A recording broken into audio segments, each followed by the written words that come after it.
fantasy regular season in the books. I got Mike Storey with me. How you doing, buddy? Oh, just lamenting that over in that game. I really thought we were going to get some fireworks, but we got a bit of a drudge fest, if you ask me.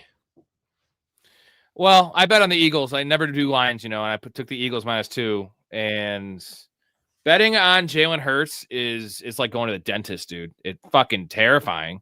And like the Chargers are so beat up, and like usually you bet on bad quarterbacks, it's always a risk. But usually they're getting 7 points, 7.5 points. You got to give points with the Eagles, and 5 turnovers, bro. 4 picks. It's 2 turnovers in one play, which is actually 3 turnovers in one play, 2 by the Eagles, which was something else. Yeah, no, that was rough. If you had Barkley, you're pretty happy.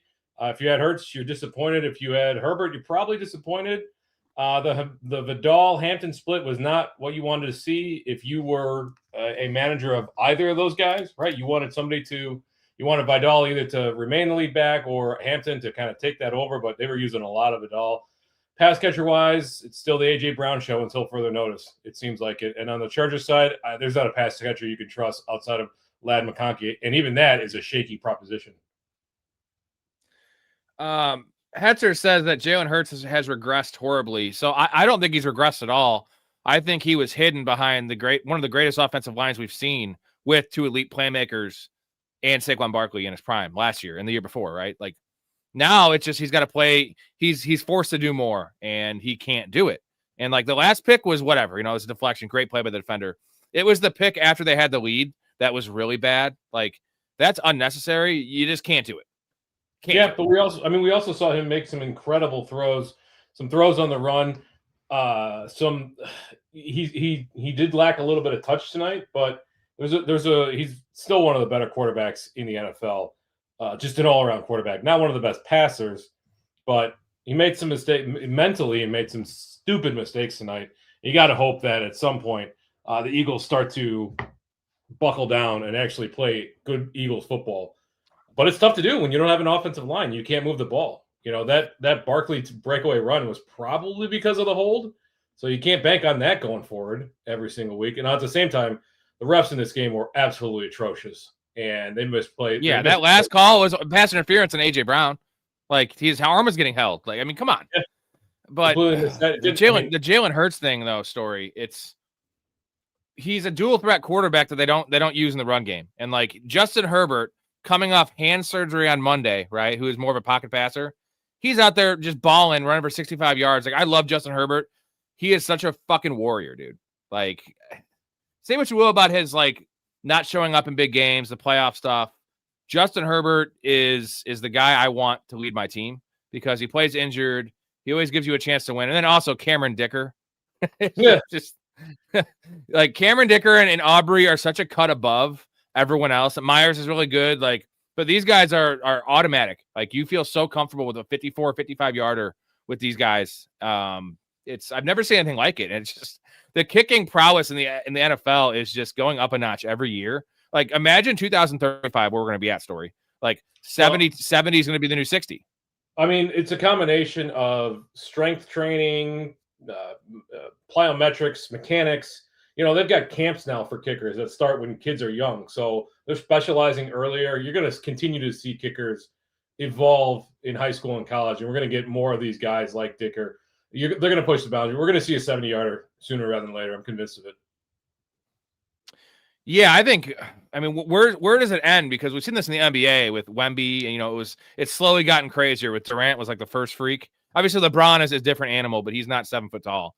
And like now you have Wemby, who's essentially a 2 or a 3 shooting guard or a small forward, who's like literally 7'3". So like, are we going to see a 7'6" guy in the NBA? Are we going to see field goal kickers attempting 80-yard field goals if it's the end of a game, right? Like and with the new kickoff rules, you're already in field goal range, Story. Well, I mean, what do they need? 25 yards to get in Jake Elliott's field goal range? Now, he's not the big leg kicker that Cameron Dicker is, but they certainly could have attempted that 60-yarder with him. He's hit 60-plus yards in the past, but Sirianni was not comfortable with that. So, I don't know. We'll see. I bet we'll see. Dude, the play call, Story, the play call to, like, throw that pass, in their specific situation, because Dallas has the tie already, A tie is as good of as a win for them in that situation. You know what I'm saying? Like, they just couldn't afford to lose that game because Dallas already has the tie.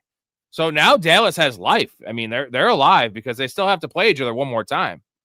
They probably could have and should have tried running the ball there on first down instead of forcing it to Jahan Dotson at the goal line. That maybe would have been smarter, you know. But what do I know? Like, I'm not an offensive coordinator in the NFL, but you know, Barkley had some good runs. Barkley had some vision issues tonight too, where you saw that he missed some lanes, and I bet he's getting a little frustrated. I mean, he just doesn't verbalize it. I'm firing Pachulo. That entire first half was a complete joke of a game. He did clean it up in the second half, but like, come on, you want to run into the playoffs with Pachulo as your offensive coordinator?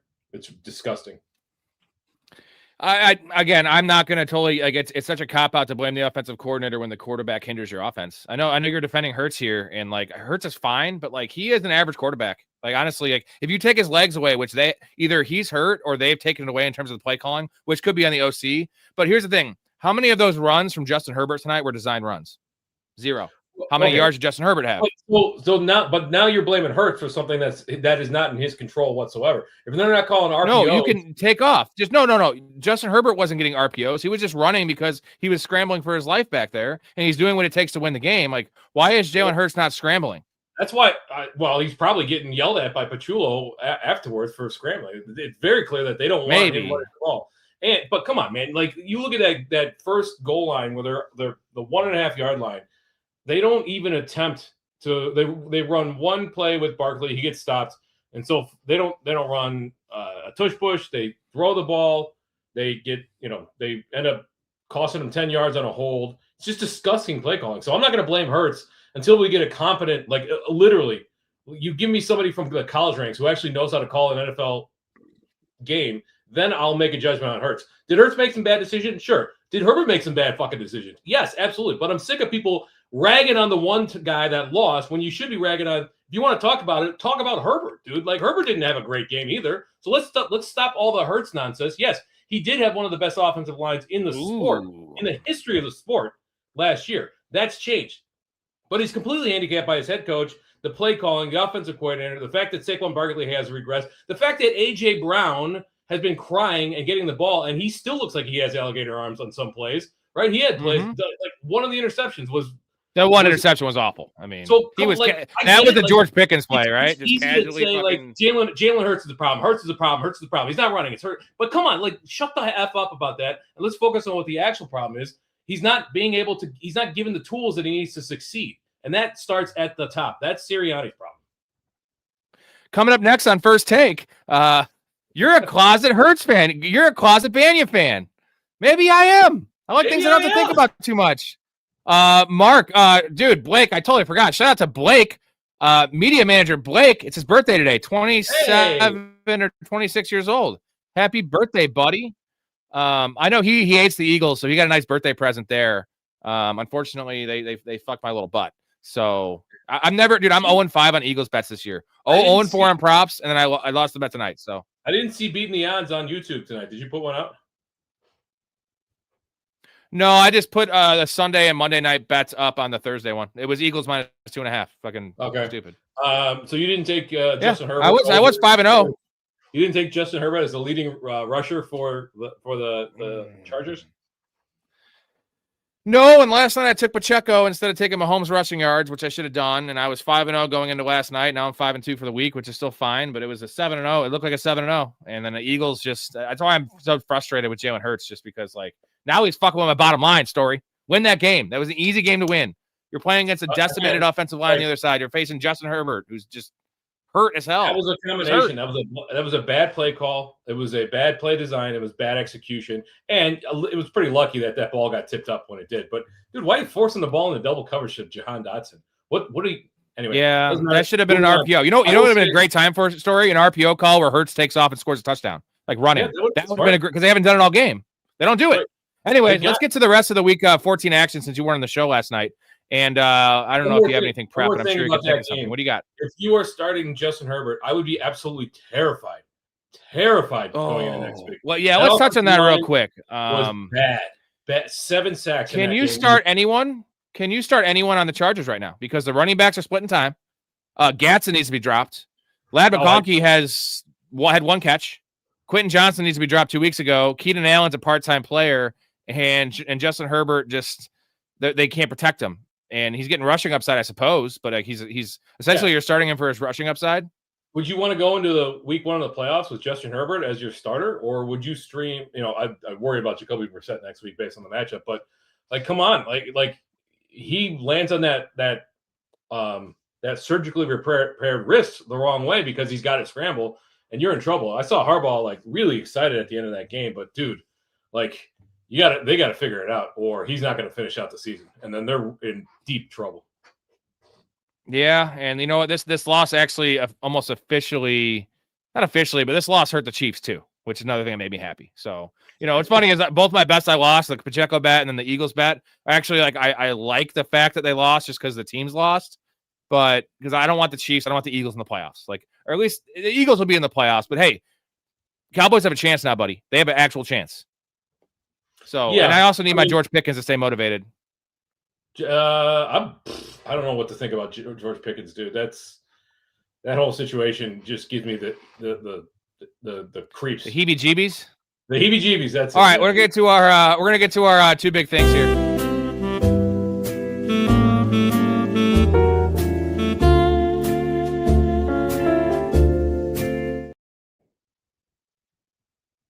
Your big thing here from week 14. Well, it's let me deviate slightly, and if anybody wants to discuss this, we can talk about how college football and the current system is quite broken. I won't belabor the point too much, but the fact that Notre Dame just missed out on a playoff spot, and among other teams decided not to decline their bowl invite, tells you a lot about what the priority is for the college football system, I guess. And the fact that there are senators and congressmen complaining and issuing inquiry probes and that kind of thing. It's an absolute disaster. Anyway, my big thing for the week is let's not go crazy with J.J. McCarthy here. Was it a surprise? Yes, it was very surprising. 3 touchdowns. But I've seen several articles today that are get J.J. McCarthy. He's a streamer against Dallas next week. Did we forget the first 8 or 7 starts that he had earlier this year? Let's not go getting over our skis with a guy that looks like he belongs in the CFL, backing up guys in the CFL. Am I wrong? Did he? No, you're not wrong. In a week, did the concussion realign some things? To piggyback on that one, let me ask you about Shedeur Sanders. Is this a similar situation for you, or do you have more faith in Shedeur as give me your real life take on Shedeur, because we've both been really harsh on him coming out, and then give me your fantasy take on him. He's kind of in a situation where he is playing with no expectations. And I think that makes him a little looser and a little better for real life and for fantasy, because 5th round, it's tough to be worse than that. And people are if he fails, well, that's why he was 5th round pick. If he does well, things are looking up for him. Whereas JJ McCarthy, the pedigree, not the college pedigree, the expectation, that Kyle puts a lot on him. So for me, I'm not touching either one of those. I can't start either one of those guys in the fantasy playoffs. I do want to see where Shedeur goes from here. I mean, that game in and of itself was wildly surprising. 31-29, right? Yeah, the lowest total of the week, 33.5. And then it goes nuts, bonkers. That's kind of the rule of thumb typically, is you bet the over on the lowest total and under in the highest total. Harold Fannon's a thing. He's a must-start at tight end now. David Njoku, I don't know if he's actually hurt, but he got the touchdown. He played 6 snaps. Did not come back in the game. And I saw him. He wasn't ruled out. So I think it's just Njoku, tutor this guy. This is all Harold Fannin now. And if Jerry Jeudy's number 1 there, I prefer the tight end that can actually catch the ball. I agree. I feel like they have a nice rapport. Harold Fannin should be started. So what we saw with Njoku was he went to the locker room and he came out, and then he went from the locker room to the sideline, from the sideline to the medical tent, which I don't know what that means. Again, we've seen it where guys like Judkins got hurt and he was in and out of the tent and questionable, but he was totally fine. Aaron Jones looked like his season was done with that shoulder injury, and then he comes out and gets a million carries. So, we don't know for sure, but I would be picking up Harold Fannin if anybody had dropped him. He's definitely a great add for the fantasy run, for the playoff run. Before I get to my big thing, let me get it worked up so you can see it when it's really fully erect. Zing. We were texting about T. Higgins earlier today, and just, we've been really adamant about the Jaden Daniels thing's insane, and like the Joe Burrow thing, bringing him back was insane, especially with what we just saw from Daniel Jones. Now Daniel Jones broken leg, but still coming back from turf toe, broken toe, whatever that Burrow had. That's what happened. That's when you blow out your Achilles. That's the next thing to go. And like Daniel Jones, I get why he was playing, because he's Daniel Jones. He's playing for a contract. Like Joe Burrow should not have come back. Jaden Daniels should not have come back. So T. Higgins had a concussion, missed a week, comes back. I saw the first catch was in like the second quarter, I want to say, after he caught his touchdown. Maybe it was early third quarter. Clearly, same exact replay of the concussion he had 2 weeks prior. Definitely concussed. And then you mentioned the second one where he points to his head, and then he finishes the game. And then now they say, oh, he had symptoms. Like, dude, yeah, no shit, man. He got a concussion in the third quarter. Then he probably got another one in the fourth quarter. What's going on here? Like, the Bengals are so desperate. Zach Taylor needs to be gone. I mean, not even because of the concussions, though. Anybody who looked at T. Higgins on the sideline, trainer, any staff member, the independent neurologist, everybody needs to be gone. That was as blatant as we've seen since the Tua thing, since the Mike McDaniel Tua thing a few years ago. Here's the problem. T. Higgins is probably done for the season. Like, back-to-back concussions. I know that once you're cleared from a concussion, that's supposed to be it. But this stuff is cumulative. And the fact that he literally – he had one – it was only one game, right? He didn't miss more than one game? Just one game. Yeah, he came back 2 weeks later is absolutely wild. And I can't imagine that he plays the rest of this year. Maybe week 17 or week 18. But it also bodes poorly for CeeDee Lamb, and that's a real bummer, because I think the NFL, there's a lot of scrutiny on the NFL, and they might say, "Hey, you got to give CeeDee, even though he's progressing positively, progressing well, they might say, hey, you got to give CeeDee Lamb a real hard look before we let him come back in, because that was a nasty concussion." Yeah, reports are all really good though about CeeDee Lamb, so I'm pretty confident in that. For this week, but I know CeeDee Lamb will definitely be back week 16. The question, though, you're mentioning is T. Higgins this year, and all the spots I have buys, so I'm like, dude, get well, T. Higgins, get well. The council will probably yell at him for missing a game. Like, get your ass in there, bro. No one cares about your brain. All right, my big thing. By the way, Mark says Storey is feisty tonight. Love you, dude. Were you drinking? No, were you doing PCP?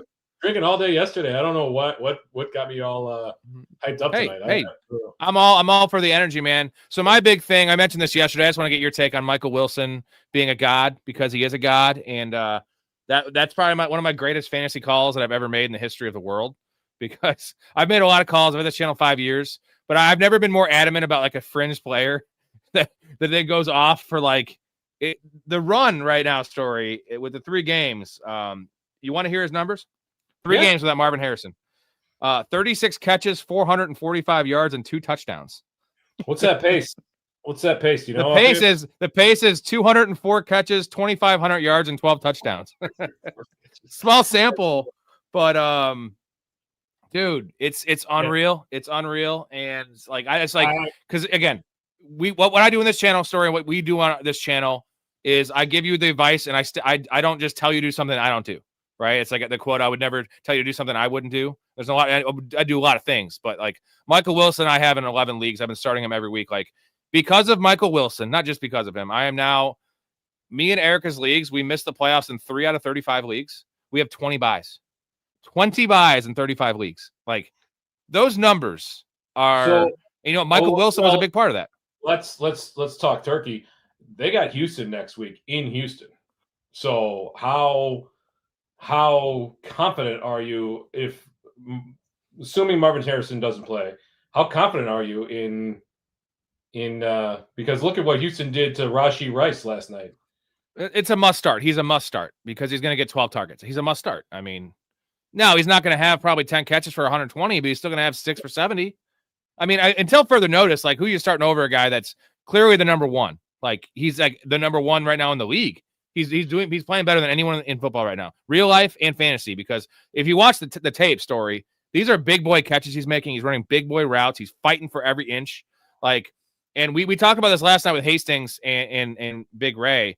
This is so damning on Marvin Harrison, because Marvin Harrison just looks disinterested. Like, in the 3 games Michael Wilson started, he has made 3 times as many big plays and good plays and like things that catch your eye than Marvin Harrison has in 2 years.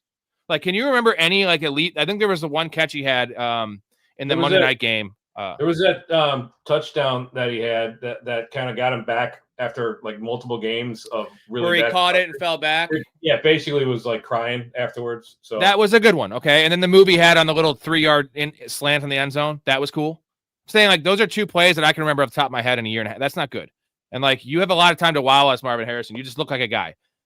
Anyways, so I had to, because I just love Michael Wilson's about to make me, even if he doesn't do much, he made me a lot of money this year. If you can get past this week, then you've got Atlanta and then you got Cincinnati. Now the problem there is, does Marvin Harrison come back and do they continue to force feed him targets and snaps and so on? That's a different conversation. But the biggest challenge is Houston has not let up a QB1 performance all year.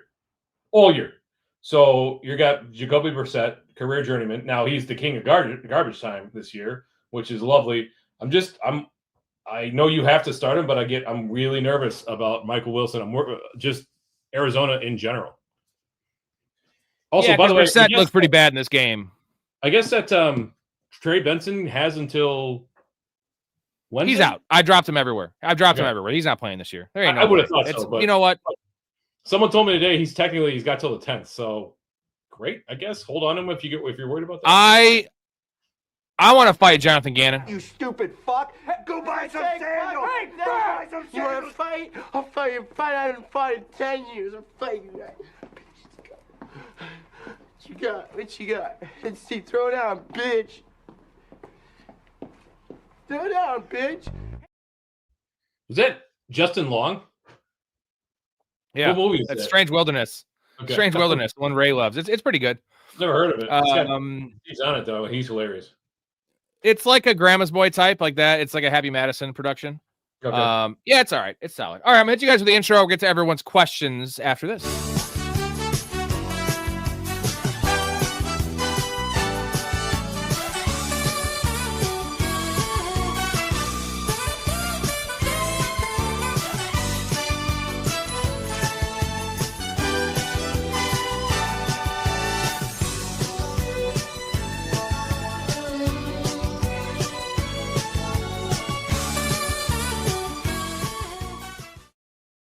Oh, that was mean about Daniel Jones. Dude blew out his Achilles. No, it wasn't mean. I'm saying he got shit on. Like, dude, he's screwed now. Like, it wasn't his fault. Like, I'm not saying he's dumb. I'm saying like that's a counselor move. I don't do that. He lost out on $200 million probably, man. If they had made the playoffs and won a playoff game, he would have made like $200 million. I'm not worried. Like, it was a 1-year contract. I think he played well enough leading up to it where nobody's going to blame him. I think he's still going to get a deal somewhere. He's not playing football next year, though.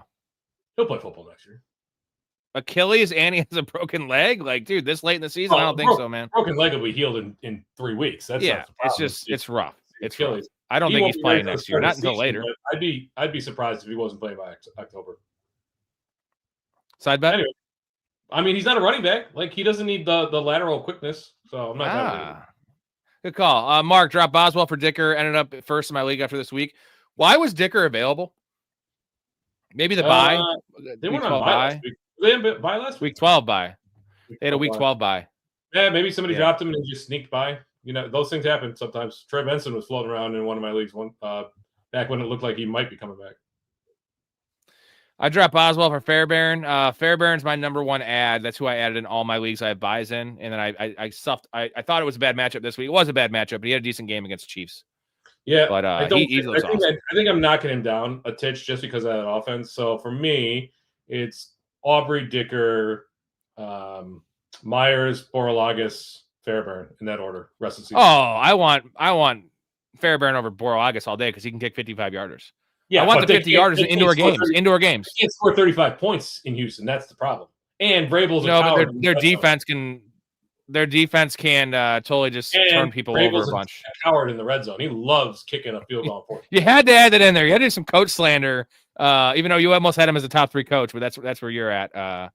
Yeah, Boswell's still sick, but the problem is that offense is pretty broken there in Pittsburgh. Maybe they unlock something there with DK Metcalf. By the way, DK Metcalf finally played fucking good. First 100 what's going on, Jason? How you doing? Dallas are 2 games behind. Eagles have Vegas, Commanders, Bills, and it's Vegas, Commanders, Bills. Did they already play the Cowboys twice? They already played them twice. Then am I wrong there? Who are we talking about? The Eagles. Did the Eagles have to play the Cowboys again, or they already play them twice? I thought they had another matchup with them. They must have already played them. So I will say this: I think the Commanders could possibly beat the Eagles. I think any team could beat the Eagles right now. I know the Bills will. Well, the Raiders can't beat the Eagles. Like, let's not go crazy. No, but the Commanders could beat them one game. They actually play them really tough.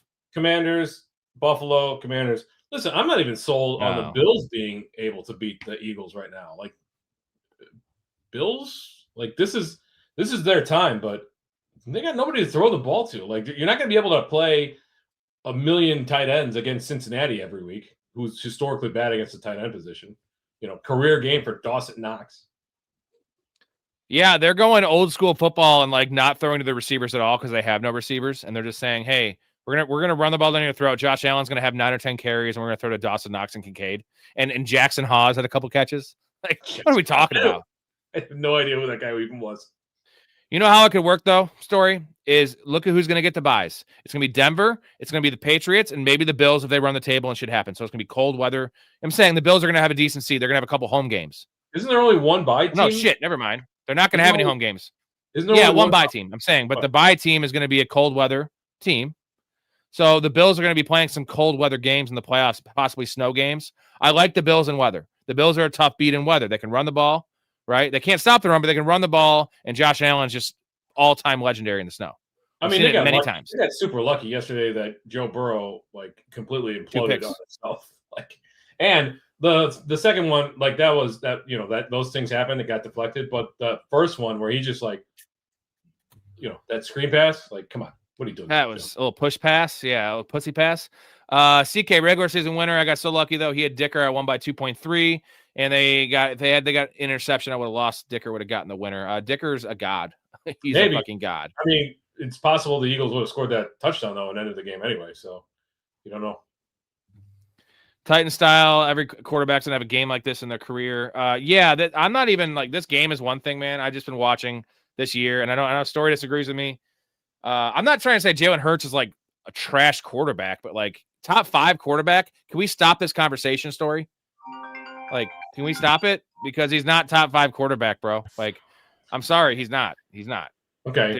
Well, okay. I mean, Baker, no more. He's not a top 5 quarterback any longer. No. Dak. I'd rather have Dak all day long than Jalen Hurts. Dude, Dak is nothing but a garbage time merchant. That guy couldn't. That guy can't play the pressure with squat. Like, he's. So you think if Dak was on the Eagles, they'd be worse? Yes, I do. I absolutely do think that they'd be worse. Like, Dak can't do anything unless there's pressure, and it's freaking weird. Absolutely. I'm always looking for Jack Doyle. Well, I guess we'll agree to disagree. Jason says Josh Allen has the cast of Goonies for receivers. I gotta make a fucking clip of that, man. Like, the little Asian kid, the fat kid. Who's the guy in Goonies with the face, the weird face? Oh yeah, that's the he actually ends up being a good guy, but he's like on the bad. He's like the son of that crazy bitch. I was gonna say that's Keon Coleman because he's not around. We were talking about me and Ray were talking about the 80s and just how the stereotypes were out of control. And we're talking about 16 Candles, Long Duck Dong, the Asian character, like Asian exchange student. His name's Long Duck Dong. He's just over the top. We were and then in Goonies, the Asian character in Goonies is like has all the gadgets. He's super smart. It's wild, bro. It's wild. Yeah. And don't even get me started on Ferris Bueller's Day Off. That's another one right there. Hey, thank you. Yeah. Thank you, J-Bob. J-Bob knows what's up. Hey, man, I'm just telling you personally, Dak Prescott's a better quarterback than Jalen. Not even close to a better quarterback. Well, the thing is, we can both have our opinion. One of us right, one of us wrong. We don't know which it is. Not only is it not the same stadium, they're not even the same sport. Dude, you realize Dak is playing football with the franchise of the Dallas Cowboys with Jerry Jones. He's got Lamb and George Pickens.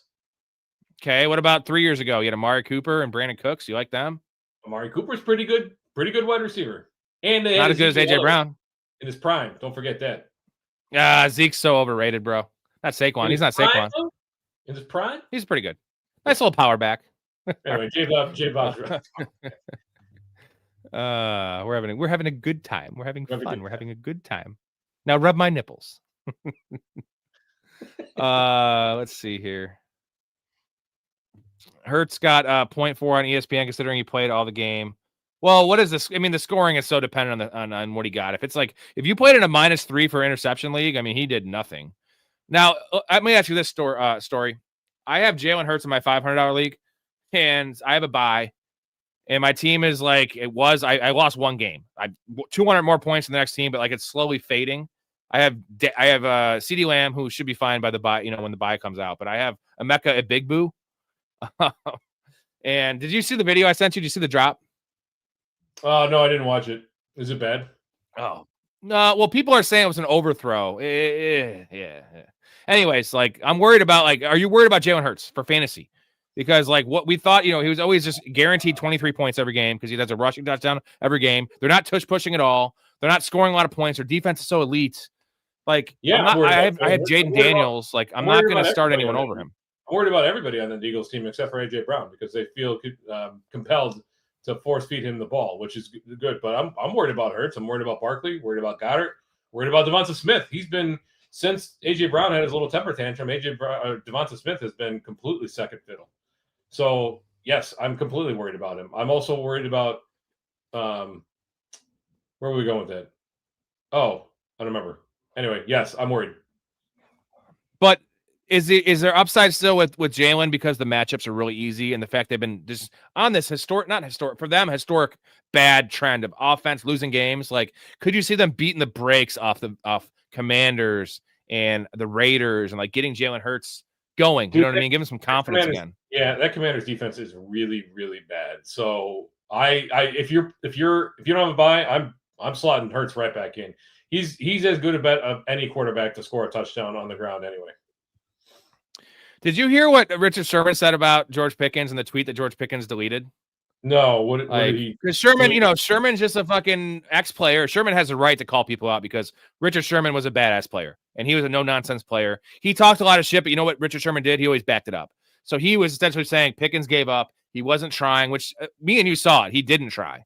He was actually being accurate. And Pickens went really personal on Richard Sherman and deleted the tweet. Typical coward move. And again, I love George Pickens, but are you worried about Pickens? Yeah. Or you think he's going to come out with fire on him? He's not going to do this again, right? He can't. I think you have to be worried about him. What's more likely, though, is probably that he's going to come out and play the way that he has been playing. If CeeDee Lamb isn't there, which is looking less likely that he won't be there, double negative, that's even better. But there's always a chance with guys that are a bit of a nutcase that he's just going to quit on his team. And I'm not saying he's Antonio Brown level, but Pickens is fell in the draft because of his off the field antics and how it carried over. So I wouldn't be sitting George Pickens for anybody, in that range. But it would be in the back of my mind, until I see it again, until I see him back, it would be in the back of my head for sure. Jaden Reed or Mike Evans to stash rest of season Story. They try to get Reed involved early, but even with that, he didn't have much production. It looks like Christian Watson is their dude, is Love's dude there now. So I'm probably, oh man, this is tough. I would go Evans. I think I'd go Evans. Even though Baker's in a pretty big slump, I think I'm going to go with Evans because when he's back, he should be back fully healthy. And he only needs 800 some yards to crack 1,000 this year. So they might set him up. Jason says Pickens looking like a sorry ass Crabtree. One of my favorite quotes of all time. You put a sorry ass receiver like Crabtree on me. I don't remember the rest of the quote, but it was epic. I love it. I love that dude, man. What a guy. Let's see. I had a good question queued up here. I forget where it was at. Anyone else think the Texans looked better with Mills? Dude, CJ Stroud was great last night. He was under a lot of pressure. I think he looked great. What do you think? He did exactly what he needed to do. He looked good. Mills was fine, but that they won those games based on the defense. It's not that Mills did anything exceptional. I think they look fine. I still think that Stroud's a better quarterback than Davis Mills. I mean, I sure hope so. He's a former second-round pick, and Davis Mills though is solid, right? We don't hate on him. No, he's very good, and there's a reason that he stayed there after Stroud was drafted. So I'm not opposed to Davis Mills stepping in if necessary, but Stroud's our quarterback. Feeling good about ETN rest of the season. I'll tell you this. I was a big Tootin guy. Did you see how many snaps Tootin played on Sunday? He played 8% of the snaps. 8%. Okay. So Quinn Allen played 26%. I think ETN played like 70. God, they Liam Cohen really got the Tootin supporters all juiced up with that one game a few weeks ago, huh? Like he was the top waiver pick. Go out and get him, start him. And then he just really pulled the wool over everybody's eyes. What do you think about Phillip Rivers? Like, what are they doing? 44 years old, bro. There's better guys than Phillip fucking Rivers right now. Like he was cashed when he finished playing 3 years ago, right? Was it 3 years ago? Yeah, I thought it was a joke. Like I thought it was a joke tweet that I saw today. You know, one of those trolling accounts or one of those satire accounts. But no, it's for real. I don't know. I don't think that I don't think he's going to sign there. I just don't. I don't know what they're doing. They're in trouble. I hope he doesn't sign there. They're in big trouble. Well, let me ask you this: whose weapons are you more worried about, the Chargers or the Colts right now? The Colts. Really? See, I don't know, man. I think that the Colts can operate better than the Chargers right now because the Chargers O-line is just so beat to shit and they spread out the balls. I mean, they both spread out the ball a lot, but yeah, it's rough, man. I think Jonathan Taylor's for sure must start. The schedule's really tough, though. Really tough. It is a tough schedule for everybody involved. It's tough, particularly on running backs. I'm just have concerns that Riley Leonard is banged up too. I don't know if you saw that. So I don't. That's the problem. I don't know who the next guy up is.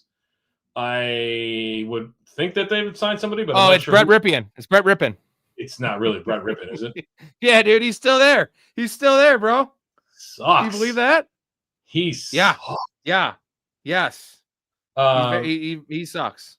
So anyway, yeah, no, I'm definitely worried. I guess you're right. The offensive line for the Chargers is enough to kind of tip them over the edge. But yeah, I'd be really worried about the Colts. I'm worried about Tyler Warren. I mean, I'm really worried about Tyler Warren, and you got to kind of keep him in there. But Alec Pierce has supplanted him as the second read there, and the quarterback play is just not very good. Now, maybe tight end becomes the best friend of a backup quarterback, right? Where he needs to get the ball out quickly. So you got some short routes, some stuff like that. Maybe Jonathan Taylor gets some dump off. So there is some hope in that, but it's narrative driven. I don't have any evidence to support that notion. I'm just hopeful. Titan style says benching Bowers against Philly. Like, why? Because Gatson has 0 catches? Like, that has nothing to do with it. Like, Bowers is a must start of must starts. I would flex Bowers. I would play Bowers over Ladd McConkey. I'd play Bowers over, anyone but the top 12 receivers. Or you agree with that? I do. It just sucks that they're not using him properly and that Pete Carroll ignores him for entire drives where he's the best weapon on the field and he's not even on the field for the full complement of snaps, what a full-time tight end should be. Pete Carroll is he's bad. Like, there's no other word for it. He's just a bad coach. And it sucks because Bowers should be – this is his second year. He should be absolutely crushing the league, and they just don't utilize him properly. Do you think that Kenny Pickett it appears it's going to be Kenny Pickett the rest of the year? I don't know why they didn't go to Kenny Pickett 5 weeks ago. That's what I was clamoring for because Kenny Pickett, yes, he's bad. He's got small hands. We're not a fan of him. But he's as good as Geno Smith is right now, and he's young. He's a former first-round pick. Like, Geno Smith's not the future. I'm not saying Kenny Pickett is, but we've seen these reclamation projects. Like, Kenny Pickett could become a serviceable starter. Like, I know why they didn't. They were giving Geno Smith every opportunity to continue to be the guy there. This is injury related, though, right? Like, Geno Smith didn't come back in, as far as I know, yesterday. No, he's gone, and he didn't flip on any fans though, which is a nice start for him. Like, congratulations, Geno. You controlled your urges. You should teach Deshaun Watson how to control his urges. Yeah, but Mouse says almost pulled it out, 12 points short. Thank you both for all the help. This was an epic season. I still got the L bracket for entry fee. Still playing. Ooh, they have the the winner of the losers bracket. That's actually a nice little perk. I kind of like that. It's nice for two reasons. Number one is you get something to keep playing for, obviously. But number two, it also keeps the other people engaged on the waiver wire, because why should the 6 teams that make the playoffs, why should they have an easier time getting the talent that crops up this time of year versus the first 14 weeks of the season, right? So it's nice that it keeps the competition level high when it comes to these free agent pickups and waiver pickups. Trone, I'm just going to stop you right there because it's the Bengals. He's saying that there's no reason to bring him back because back-to-back concussions and the Bengals have no playoff hopes. I mean, they didn't have any playoff hopes outside of mathematical playoff hopes when they brought Joe Burrow back in the first place. So, and this is Joe Burrow, your franchise guy. So, like, I'm not going to ever, like, say the Bengals won't do this. The Bengals are fucking morons. And they also, their owner's really cheap. They just paid T. Higgins. If this owner pays you, you better be on the field. Yeah, and the fact is they tried to get him on the field yesterday twice after 2 very obvious concussions. So they did get him on the field twice after 2 obvious concussions. What makes me think that they're going to actually, be smart about his health going forward? Hell, the Browns were smart about Cedric Tillman's health last year, kept him out when they had nothing to play for. I don't believe that the Bengals are that smart. No, they're not. Fannin versus Bears or Likely versus Bengals. Matchup's awesome for Likely. He should have had a touchdown. He should have touchdowns in back-to-back weeks, by the way. He's looking really good. And Mark Andrews, again, why did they sign Mark Andrews? What the hell was that contract? I don't know. Well, he's 30 years old. Likely won't be there next year. He's going to be moving on. Good. So good. Get Likely a starting job, please. I love Isaiah Likely. I think I'm going to. I know it's not a good matchup, but I'm going to go with Fannin over the Bears if Njoku doesn't play. Fannin's a must start. Like, he's a must start. He also has amazing chemistry with Shedeur Sanders. Like, that alone is worth the trip. A lot of it. And if Njoku's going to, like, Andrews is still there, he could be the big time beneficiary. Now, I don't know who your flex is, but man, it might be tempting to flex Likely just to take advantage of that matchup. I'm not going to go that far just because Lamar, I don't know, this could be a run-heavy game. You know what we also might get this week, Story? A Justin Fields start. Now, it's going to suck for all my Adonai Mitchell shares. Now, I just want to say, apologize to everyone I told to start Adonai Mitchell. Just so you know, if Tyrod played that whole game, Adonai Mitchell would have had 70 yards. I'm very confident in that. Tyrod's done for the year, right? Like, he's not coming back? It's a groin injury, so I would probably say yes. Okay. Justin Fields was inactive because of injury. I don't believe that. But, like, how do you feel about Adonai Mitchell, John Mechie, and more importantly, Breece Hall with that quarterback situation? Because if it's not Justin Fields, then they got to go to Brady Cook. And that guy's who is that guy? Did you know who he is? Yeah, I know. He was actually fairly decent from a fantasy perspective at Missouri, but he went undrafted.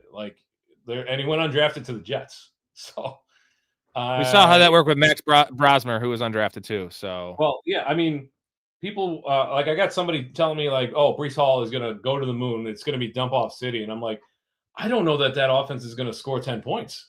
So what makes me think? No, trust me, they can't sustain drives with this dude, and so they have to go back to Justin Fields because this dude's awful. Now Justin Fields essentially kills Adonai Mitchell, John Mechie, Mason Taylor.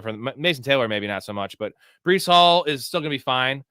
But I was just looking at making money on Justin Fields rushing props because I'm 5-0 this year on them, and I'm going to keep on betting them when he starts because that's easy money because they always set it like 34, which is insane. You bet on Brady Cook's rushing props. He actually has some legs, believe it or not. Really? Yeah. Oh. Who to trust in first round, Hampton or Rico? What do you think, man? Because they're both in similar situations. Rico has they have the Saints, though. They have the Saints. Panthers have the Saints this week. Who do the Chargers have next week? Chargers. Give me a second. Chiefs? Chargers have the Chiefs. Yeah, at Chiefs. I'm not going to Marion Hampton. I don't think so. I was hoping to see more of a less of a committee. But Vidal, it was basically like they were rotating drives. Vidal's earned a spot, man. He's a good player. It seems like it. I mean, Hampton was before the injury was on a path like a rocket ship to the moon. But Vidal has done very, very well, enough that he does have a role. So Based on the matchup, yeah, I'm going back to Rico. That's tough though. I really was hoping that Hampton would kind of take that job back. I'll say this: Hampton looked really good tonight, though. Like I was very critical of him in the first couple starts. Like his vision was better. He looked really quick and really spry, so he looked healthy. And the fact that he was kind of on a pitch count, but they played him in overtime. Like you could have seen him just say, you played your 25 snaps, go take a seat in overtime. No, he was out there. So I think he's healthier than what it would appear. But it's the matchup. Give me Rico in a good matchup, getting the same amount of work. Theo Johnson or Isaiah Likely might sit Warren. I actually like Tyler Warren now because I feel like they're going to use Tyler Warren in the gadget role. If and when they ever get to the red zone, right? When they do. That's the problem. They did use him in the gadget role on the goal line yesterday. Yeah. So that bodes well. The problem is that offense in general. But, Theo Johnson, he could have good games. He could have bad games. So I don't know that I would sit Warren for either of these guys, though. If Warren scored a touchdown on a Wildcat, I'd be really flipping out if, I started Theo Johnson and he did squat. Everyone in here that did not subscribe or like the video, please do, because 7 nights a week with this shit with awesome guests like Mike Storey, Big Ray, the Chaz, Hastings, top defense heading into defensive special teams heading into the first round. I'll say this: the Jaguars have at home against the Jets. That's money. My pick that I have for most of my teams is the Buccaneers. I think I have the Buccaneers in 7 or 8 spots. They have the Falcons at home Thursday Night Football. Streaming defense or just defense in general? I think we're going streaming. I'm not going to say Houston or Seattle. I'm just saying Jacksonville's probably owned. Buccaneers are available. That's why I said I think the Jags should be available. But you're not going to like it. But I'm starting Dallas in a league next week. Yeah, at home against the Vikings. I can see it. Yeah. I can see it. And they should. Hopefully, CeeDee Lamb's back. They continue to score. They put some pressure on the Vikings to score. You get some turnovers. Kickers: Cam Little, the fat dude, or Eddie Pinheiro. It's Mevis, right? The fat dude from Harrison Mevis. I'm going Little. Although Mevis has such a nice floor because he kicks 5 extra points a game. All he needs is 1 field goal to get you 9. Yeah, it's crazy. It's a good point. They're scoring a lot of touchdowns. I'll probably go Little though. Cam Little. I think they're going to have more opportunities for him to kick field goals because Liam Cohen's a bit of a coward too. Did you see the stat they had in the broadcast about Mevis where I think he's kicked 4 games and they're like he's had 22 extra points, but he had 1 field goal attempt. So he's kicking 5 extra points a game, literally, and 1 field goal attempt. It's wild stuff. I mean, it's a nice floor. I like my kickers to kick 50-yarders. So that offense is just firing on all cylinders. It's something to watch. Michael Wilson is an absolute monster, and god damn, I love Michael Wilson. Is he? You're not as high. Do you believe it? Yeah, I believe it, but I have concerns about them versus Houston this coming week. If you can get past this week, you get Atlanta, which is fine. It's not you should eat them up, and then you get Cincinnati. So lovely, but I don't know what Harrison Jr.'s situation is when he comes back. They very clearly want him in that role, so it knocks down Michael Wilson significantly. I just have big concerns about how that offense is going to perform against Houston this week. And it's nothing against Brissett. That is a little against Brissett, but it's nothing against Michael Wilson. It's just we got to look at this from a matchup standpoint. Texans versus Cards or Seahawks versus Colts? Oh, Seahawks. Good options right there. Yeah, Seahawks. Yeah. It's close though. I mean, you can't go wrong either way, right? No, I think they'll probably be within a few points of each other. Gesicki must pick up if Higgins is going to be out because Gesicki kills it when Higgins is gone. He only plays 40% of the snaps, so he'll have 6 catches. Yeah, so where does Warren as quarterback number 2? When he played, when Higgins, I want to see what he did when Higgins was out 2 weeks ago because he did not have a good game. Everybody's like, this is the time to pick up and play Gesicki, and he did. So this was when Higgins was out versus Baltimore. Gesicki had 2 for 19.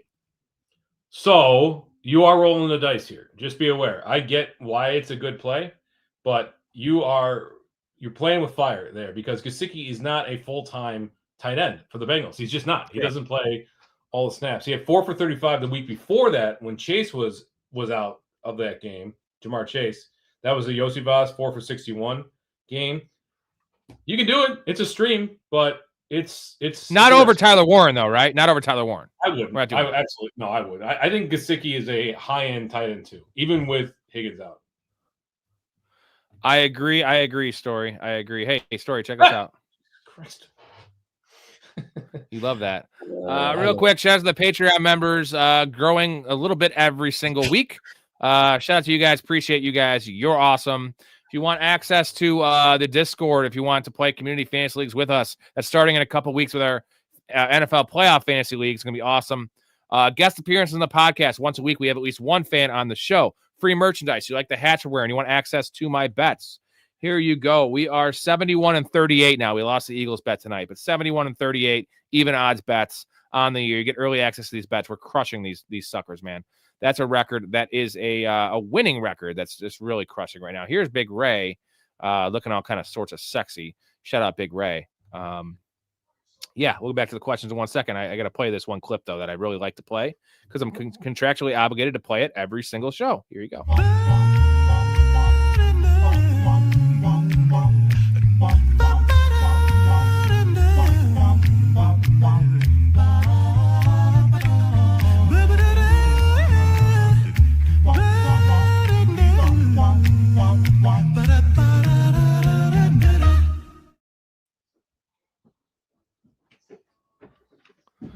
That's my favorite clip.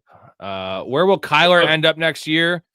I think Kyler's going to end up on the Falcons. That's you heard it here first. What do you think about that? Because he can't go to a cold weather place. He sucks. Pittsburgh. No, dude, you can't put him in that division. He's going to play outside against the fucking Browns and the Ravens and the Bengals. No, mark my word, he'll be in Pittsburgh next year. Gross. Next week, start May versus Buffalo or Burrow versus Baltimore. Drake May.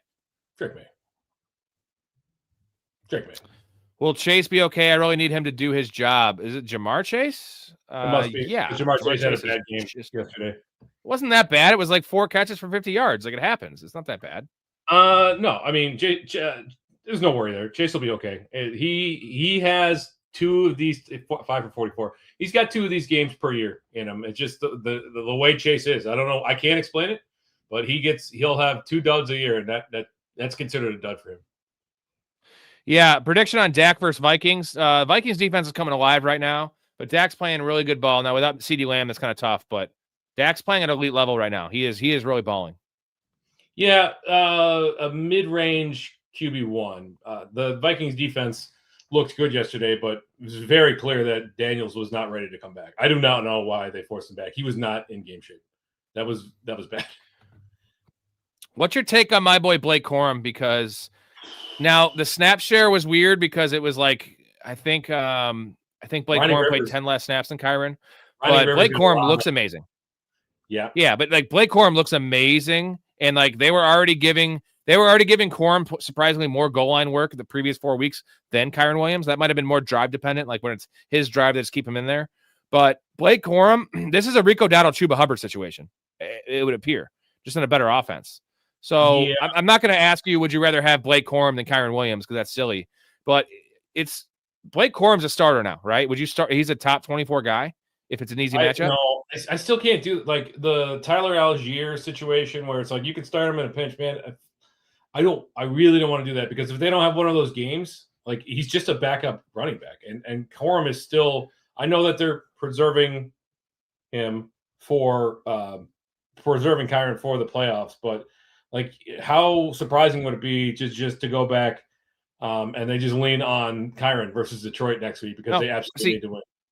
Storey, I think that I brought this up last night. I think that it was a soft benching of Kyron Williams because they paid Kyron Williams. He's like a team captain, and they realized that it was the same thing with Rico. They realized that Blake Corum's just a better runner, not a better player. He's a better runner right now than Kyron Williams, and they didn't want to they didn't want to make that public. Like, by the way, like Blake Corum's going to be taking half the workload now. So what they say, Storey, is we're going to save you for the playoffs, which is also true, but we're going to give Blake Corum more work. And you phrase it that way to keep Kyron motivated. Kyron's not a pouty guy. He's not an AJ Brown. But doesn't that make sense that like Sean McVay, I know you don't like him. He's a smart dude, good leader, good coach, top 3 coach, by the way. And it's a good decision to do that because everyone wins, right? Blake Corum gets more involved. You save Kyron. You keep both backs fresh because they're going to have the bye most likely. At the very least, they're going to get the, they're going to have the second best record, which wouldn't be a 2 seed. But You see any? Does that make sense to you or no? Yeah, I mean, I understand what you're saying. It's very conspiracy theorist. Here's my problem. Like Blake Corum could just go back to the backup role next week. Like there's nothing saying that when push comes to, this game was out of hand super early. When push comes to shove, Kyron Williams is still their guy, and either guy catches passes. So it's not like you got a floor with receiving work with Blake Corum. I'd be hard pressed to start Blake Corum, period. Just because he is a backup running back. He's a backup running back with upside, and especially he's got as much of a backup running back ability to score touchdowns as anybody. Him and Tyler Algier, but like, I don't know, man. 7 carries for 24 yards 2 weeks ago. So it's just tough. It's just really tough. Please don't speak ill of Blake Corum around me. That's like calling my wife fat or something. Like, don't do that. She's not, by the way, but don't do that. I didn't say that Blake Corum's bad. I'm just saying. You did. Like, yes, you did. If he has an off game, then you're getting 7 for 24, and you're like, ooh, okay. Yeah, he just looks so fucking good, dude. He looks so good. Like that 50-yard touchdown run. Kyron just doesn't have the ability to do that. And I know it's not everything in football is being able to be fast, and he's actually not even that fast. Kyron's just slow. Jason says Rivers was seeing the Chargers win tonight. He's going to be starting Sunday for the Colts. Grandpa wants to get back. He is old, 44. He also has like 12 kids, so he's a grandpa now. Is that right? He's officially a grandpa. I don't know. I know he's got 11 kids though. I don't know if he's got a grandpa yet, but that would be. I mean, he's 44. Like it's possible. It's very possible. A lot of these guys have kids early too. That would be pretty awesome. I got a little lag on my end. A little lag on my end. You got your lagging. Hold on. We back? Do you hear me, Storey? 10. Ooh. Yeah, you. Damn it. No, lost him. Hold on a second. You're gonna do this solo for a minute, if you could. I'll talk about Caroline Rivers, who's Philip Rivers' daughter, who's yeah, she's pretty good looking. Yeah, we pull up. Yeah, she's a pretty good looking chick. Good for her. Good for Philip Rivers. He's got 10 kids. That is just absolutely wild. I can't even believe that. So back to Blake Corum for a minute, just in case anybody's considering this. So yes, 25 points, great. Oh, 14 points, great. The week before that, 2.4. The week before that, 1. The week before that, 5.6, 5.8, 5, 4.8, 2.3. So it's recent, and it could be the start of a trend. But they could, like I said, they could just go right back to Kyron Williams, and you run into a situation where you're getting 7 carries for 24 yards, or 10 carries or 8 carries for 10 yards with 2 targets and -2 yards. Like they don't catch passes there. It's not like you can rely on them for passing work. It's just, yeah, there's probably better options. I'm not willing to rank him top 24. So yeah, what else should we talk about? Football? What do you guys want to hear about?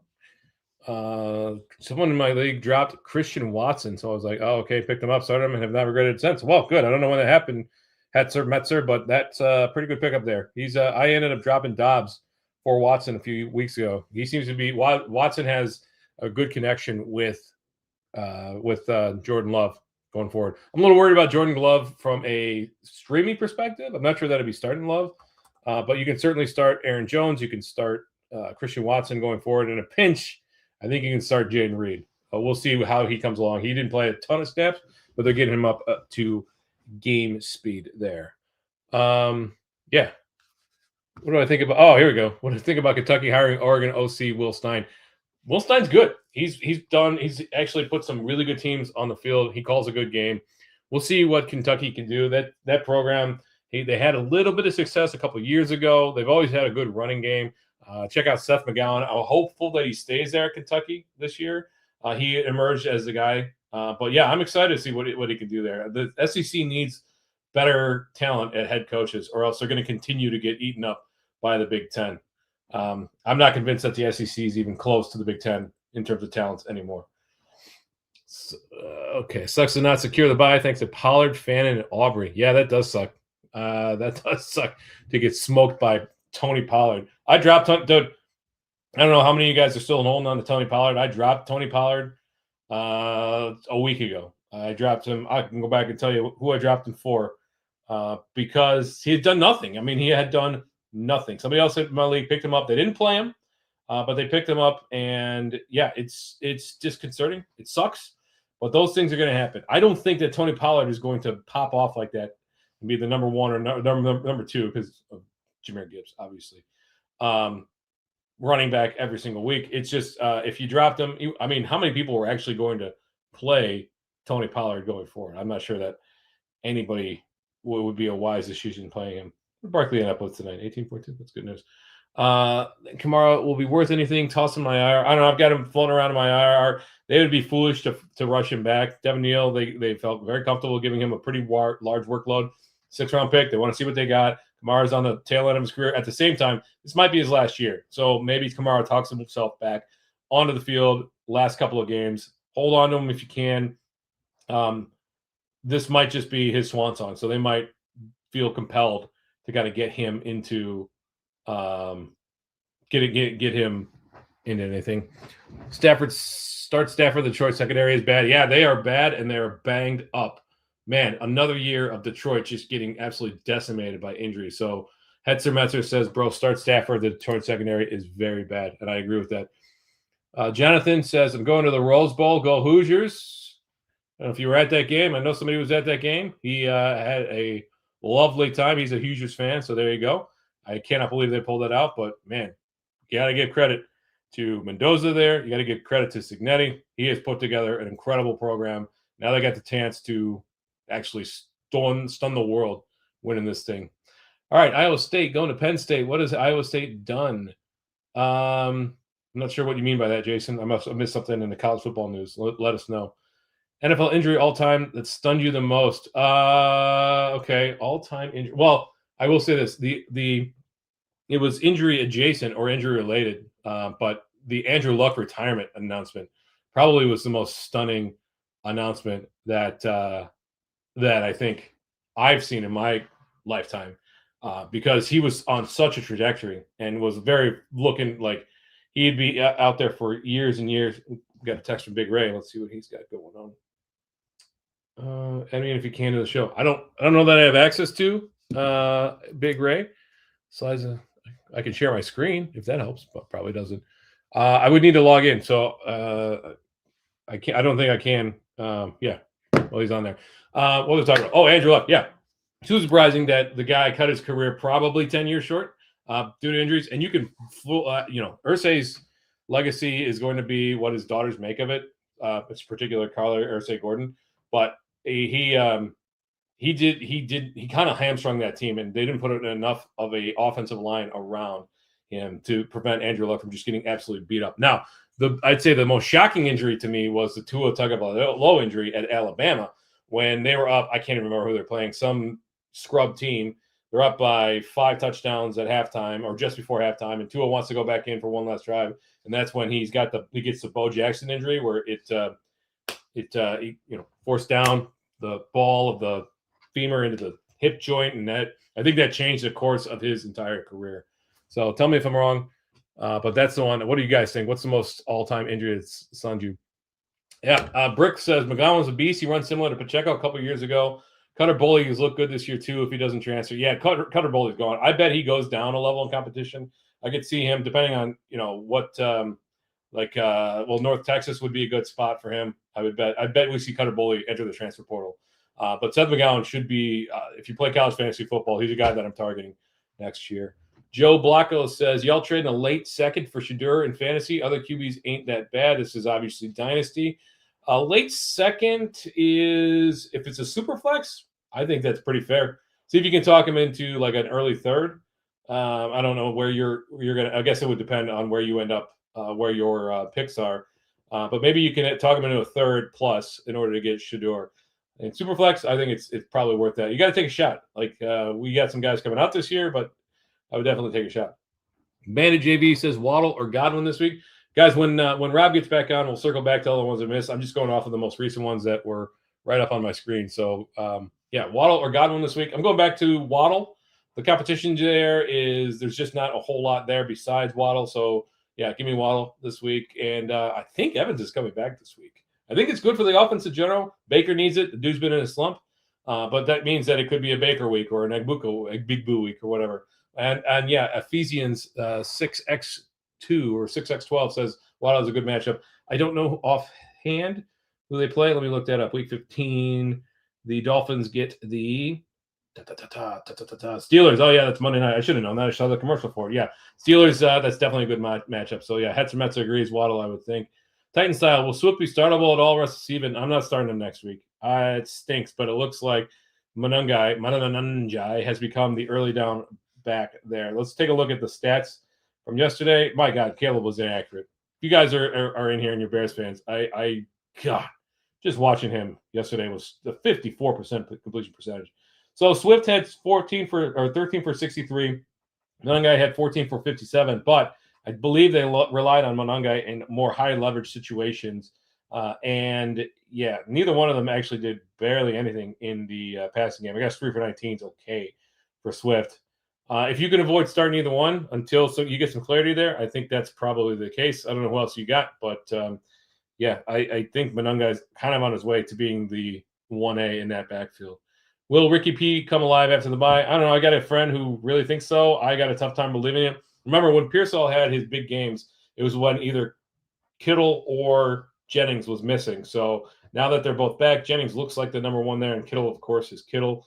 They love running the ball, and why wouldn't you when you got Christian McCaffrey? So it's tough to think that there's going to be enough for the third pass catch. I guess you can even consider fourth with Christian McCaffrey there. So I would stash Ricky P, but I would not be starting him. Will Swift be startable over JMO or ETN? Well, I'm starting. I would start JMO.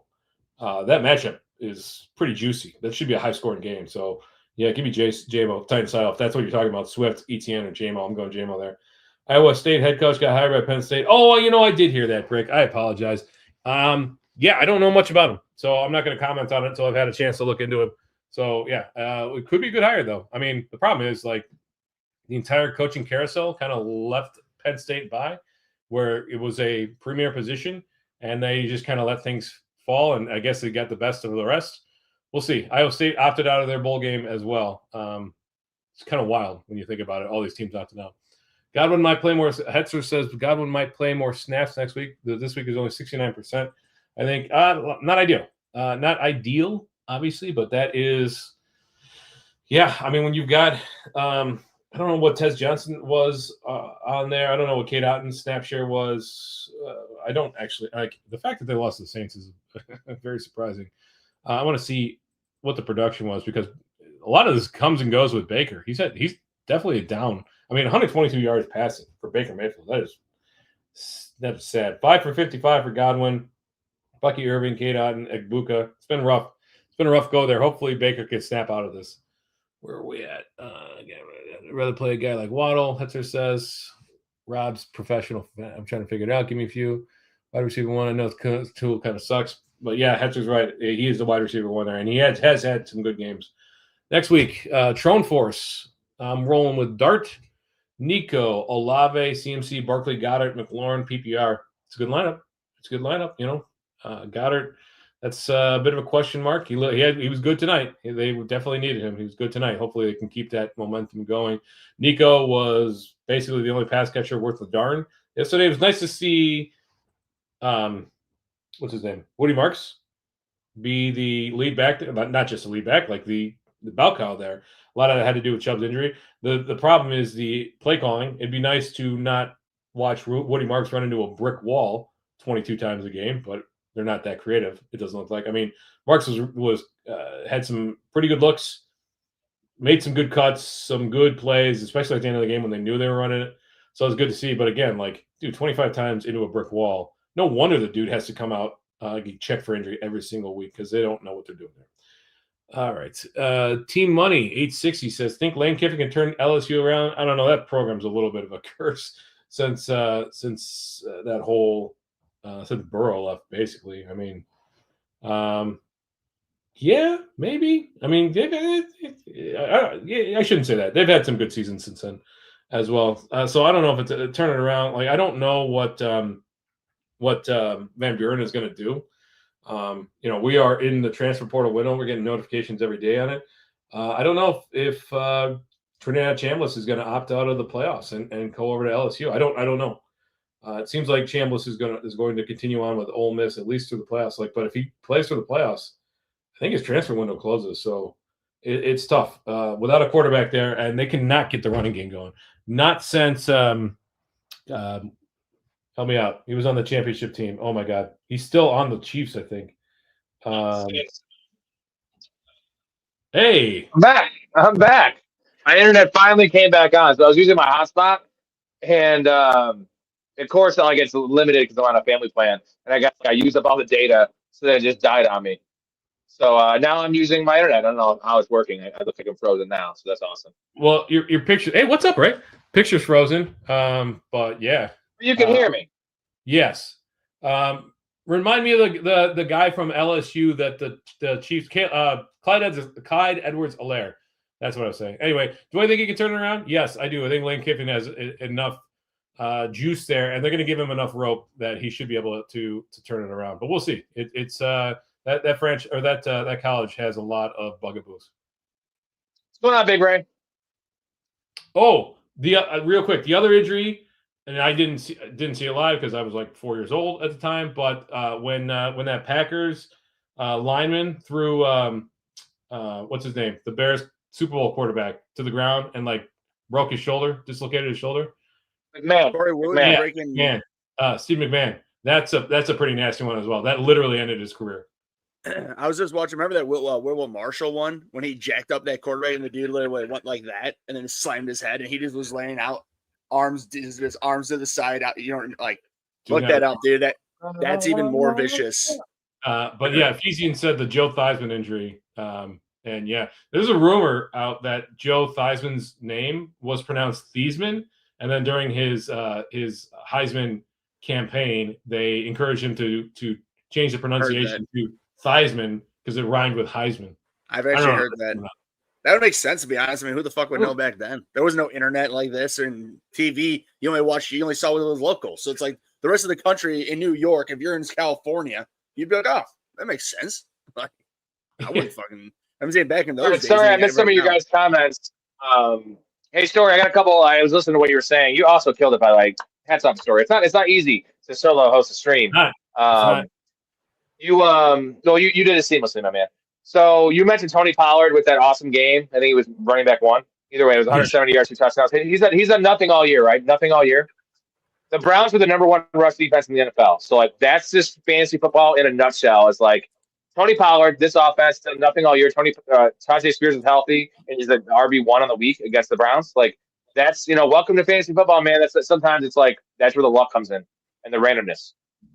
Then you mentioned, and Ray, you remember this, Ray.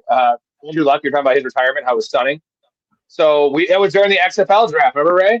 Like we were in the 8th round, and Brian, our buddy Brian, just picked Andrew Luck in the 7th round, and then we're watching the game. It was like the last preseason game, I think, and it was at halftime. They're playing the Bears, dude. That's right. That's why we're watching it. 100%. I remember that. Oh my god! Breaking news: Andrew Luck retires, and he's like, "Dude, I just drafted him." Like, what the fuck? And it wasn't just, it's one of those things where the quarterback gets hurt, like what's going on with the Colts right now. It also affects all the ancillary weapons. So any T.Y. Hilton was the guy then. And like, it just like was a bad pick because now you had, I think it was Jacoby Brissett, was it not? Might have been. Yeah. Well, in its story again, like mind you, this is like the only reason we were watching it because they were playing the Bears preseason, and for that league we like to try to draft as late as possible. So like, it was pretty safe to think that like Andrew Luck, great pick. Nope, not so much. Oops, that sucks. That was epic. I do remember that 100% because especially because the only reason we were watching was they were playing the Bears. We are at 11:54 in the comments. For some reason, I can't go up any higher, so I lost a solid 20 minutes of comments. So I apologize for not getting those guys. So just have them repost it. If you're still in here, repost your question if I may have missed it or comments.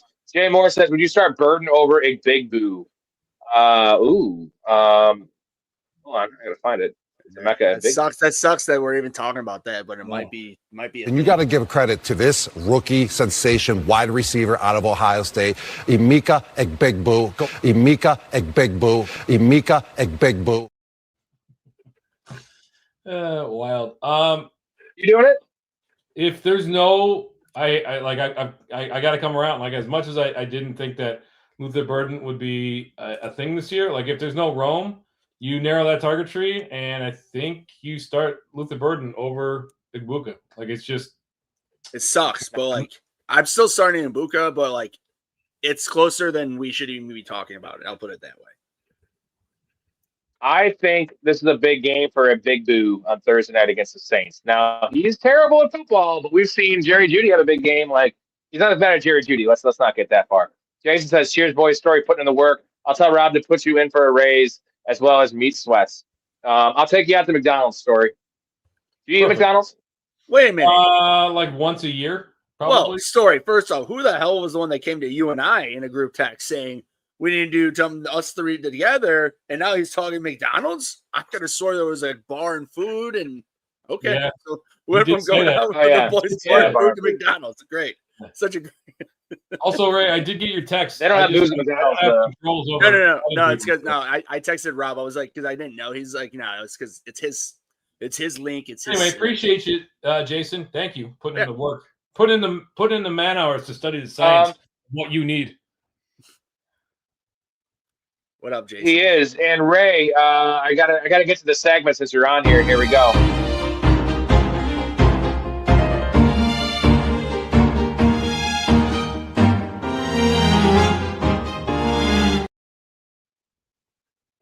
It's feeling a maestro. He loves this. What did you have, man? Are you eating now? Did you eat later? What do you got? I still got 2 more to go. I think with me sweats, baby. Nice. What are you eating? No taco night. It's Monday. Isn't it Tuesday night tacos? Taco Tuesday? It's every night tacos for Ray. Taco flavored kisses. Exactly. He likes. Don't think just because I got a lot of money, I'll give you taco flavored kisses, honey. Fulfill all your wishes with my taco flavored kisses. Taco, taco, burrito, burrito, taco, taco. Ray dancing. How many did you make though? You had 2 left. What'd you have? 5? 4. What are these? What were they? Pork? Steak? Ground beef? 2 ground beef and 2 chicken. He's a sophisticated connoisseur. Yeah, I mean, Ray. The reason I love him so much because it's like you had those T-Bell ground tacos, ground beef tacos, and then you have one of Ray's. Jason, liquid. You want to be munching down Ray tacos? Oh, now you taco Ray taco. Get ready. McCall, you just got to go to the website or in the link in the description, professionalfanatics.com. Just Patreon links in there to get in the Discord. I saw that earlier. I copied and pasted the link from the website to the Patreon. So, what I got? Let's see where are we at here. Whether or not he was able to follow Ray's gibberish and logic, who knows? But I tried. So what are our thoughts on Jalen Rice? So obviously he's the guy. We were wrong about another situation where we're wrong about the backup running back. It's not Ollie Gordon. Yeah, I've been holding on to Ollie Gordon, and that was a huge. Now, was it a game script thing? Was it the fact that Wright was already running well, or had Wright been taking over the backup duties before? It's tough to know because Achane has just been dominating the work there. I guess the question is, if both are on the waiver wire and you've got one spot, who are you adding? Jalen Wright? Yeah, I am. He's going to take the Achane role. He seems more. He seems to fit the more like the shittier mold of Achane. He's more explosive than Ollie. The shittier mold of Achane. He's like true. He's like Timu Achane. Yeah. You know what? But he's not Wish.com. He's Timu. Okay, he's not Wish.com. Right, Timu. What is liquid paper on D? Oh, they're doing their little pitch for Prestige Worldwide, and it's like putting in the man hours to study the science of what you need. Last week we put liquid paper on a B. It died. Love you, Jason. Dad, shut up. We do. Hey, sorry. My boat. Yeah, exactly. The glasses. I want to draft Chase Brown again next year. He's going to be a lot cheaper. Although he's been fine. Yeah. He's been fine. What's Samaje Perine's contract situation? I think he might be on a 1 year. I think he's just been going 1 year, and if not, it was like a 2 years. It wasn't very. I wasn't not more. I don't. It wasn't more than 3. Maybe I'm wrong, but I could have swore he was on a 1 or 2 year deal. But I mean, with Chase Brown, I mean, I think he would probably be drafted around the same level as this year. I would think, Rob. Yeah. No, he'll be a 3rd rounder. He was going top 15, bro. Like there ain't no way. Next year, that puts a damper. They, for whatever reason, as long as Zach Taylor's there, they seem to really like using Samaje Perine. I don't know if it's a spelling Chase Brown thing, but at the price and the possibility that Zach Taylor is not the coach there anymore, sure, sign me up for Chase Brown next year. Zach Taylor ain't going to be the coach next year, Storey. You might be the coach. Let's hire Storey. GT says drop Adonai Mitchell for Christian Watson or a backup quarterback. Christian Watson's I can't believe he's available. Like, Christian Watson's balling out. I mean, you're not starting. You can't start Adonai Mitchell next week with no, I can't remember his name. The kid from Missouri with Blake. Burden, Luther Burden Jr. The 3rd. His name. We were just talking about him. The quarterback. Yeah, Luther Burton the 3rd. No. Oh my god, my brain not working. You know, he took over for Tyrod when he went out for the Jets. Oh, Brady Cook. Brady Cook. Thank you. Yeah. He went to Missouri. You know what, Storey? Hey, it takes a lot to host. Storey hosts for 20 minutes by himself. He lost his mind. I lost my brain. brain. Me. Are you playing Stafford or Mahomes next week for the fantasy playoffs? It's Matt Stafford. Stafford, baby. I'm not starting Stafford at this point. You're not starting Stafford. I'm not looking. Double negative. Not. Instead of that, how about this one? How do you feel about Jackson Dart versus the Commanders next week? I feel great about it. The Commanders defense. I feel pretty good about that. Oh, jeez. Storey, he's a top 8 guy, right? Yeah, I mean, till he gets knocked out, which is very possible. It already happened once. He's going to continue. I told you can't put the genie back in the bottle with him. So fire him up. He's a low end QB1. He's definitely a streamer. Like, he's in that streaming conversation. He's not an every week starter. Like, if you picked him up and you've got somebody like Matthew Stafford, I'm not starting him over Matthew Stafford. Story. All we know is that the Vikings and JJ just put up 31-0 on them. So that's very, very good point. Very good point. You know what? I realized I didn't even do the first view shot because I was so busy. I'm going to do this one, Ray. You can get on the next one with me. What do you guys think about Kamara? We have 2 more for another beer shot. I'll do the first one I missed. You think Kamara will be worth anything? You guys think Kamara is playing the rest of the year? I don't think he is. I think he's out. So I gave my opinion on Kamara already, where I said he's worth holding on to from the possibility that this is his career. And if he is healthy, they might want to give him work to end out his career. You know, football players want to play football. That's the only thing. That's the only thing I could think that would happen. Story. The only thing I will disagree with on that is that it's the NFL. He's a name. There will be some dump team out there if he really wants to stick around, make a couple more mil. Like, it will happen next year, whether or not whether or not it's a good team. Completely. I mean, that's a whole nother story. But nonetheless, I mean, even if he doesn't play for the rest of this year, I think he'll still be around for another year or two at most. It'll probably be one more. It'll be one last hurrah, like to the Chiefs, for instance, or some, dumb, whatever. But I wouldn't say he's done. But I mean, what Story's right though. Like, he needs to make himself shown that he's healthy to get himself as much money and to a best, situation next year. What do you guys think about Shedeur Sanders for Dynasty? Is he worth it? I know we're not really Dynasty guys. We will be this year. We're going to do a Professional Fanatics Dynasty Week startup. That around April once the draft's over. So you're going to have to be a Professional Fanatic tier on the Patreon, and it's going to be a 10-team league, super flex. And you know me, guys, it's going to be deep as shit. We're talking 3 flexes, 3 receivers, super flex. Deep. You better know ball if you're going to compete, Story. And we'll have as many people as want to get in. We'll get in, and me, Story, and Ray will all split a team if that's the case. If we only have 7 people, we'll all do our own teams. I'll take your guys' money because I always just dominate fantasy, guys, as you know. Yeah, I looking forward to it. I covered this one as well, where I said that he's probably worth it in a superflex, but see if you can talk him into a third and something else, just because of the risk involved. Okay. Did you get to this question? 12:04. Next week, I'm rolling with Dart, Nico, Olave, CMC, Barkley, Goddard. Okay, we got to that one. Yep, covered that one. Did you get to the Super Bowl predictions? No, I didn't. All right. So the Rams and Seahawks, I think, are the favorite. I know are the favorites. What about the AFC? The AFC is tricky because I don't believe in the Patriots. I don't believe in the Broncos. But like, I'm running out of teams not to believe in that are in there. So someone's got to come out. Somebody's got to. You know, like who is it? Texans. You think the Texans can take it off?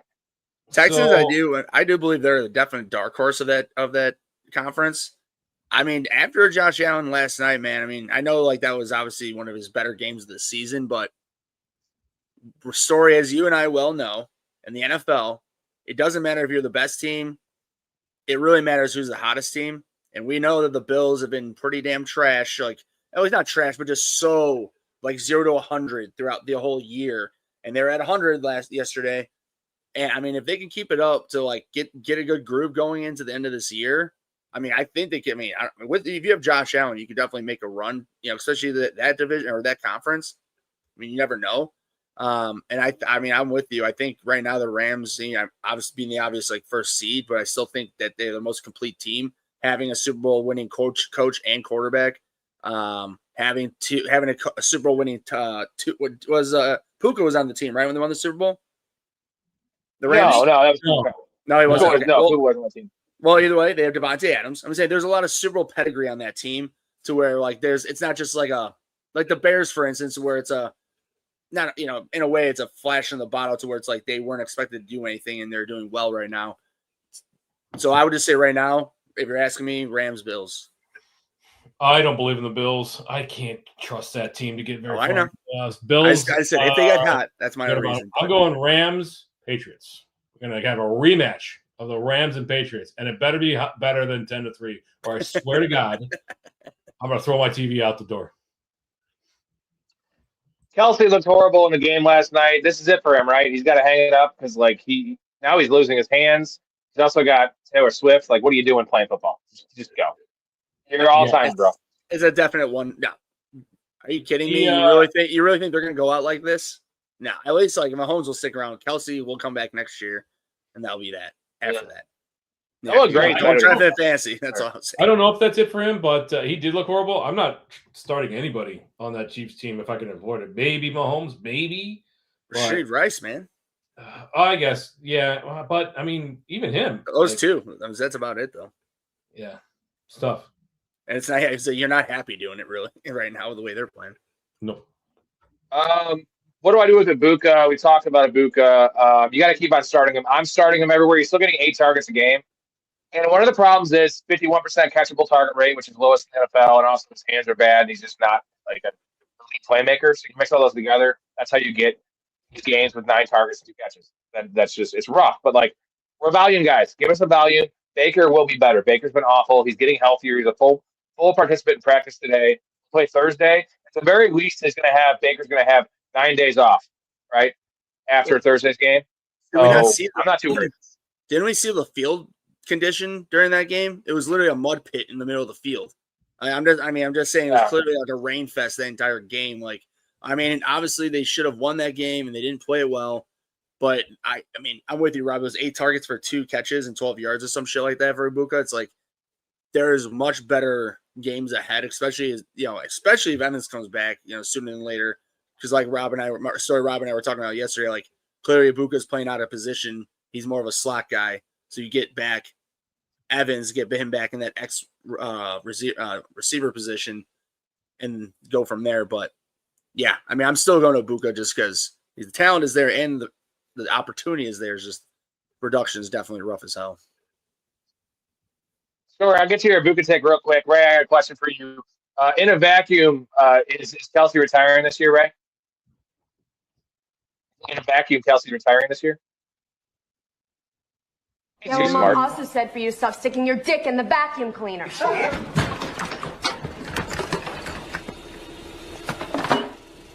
Hello? Hello? I said don't disturb you. I'm cleaning my room. I really think that the best part about that is when he sniffs the end of the hose while he's like, hello?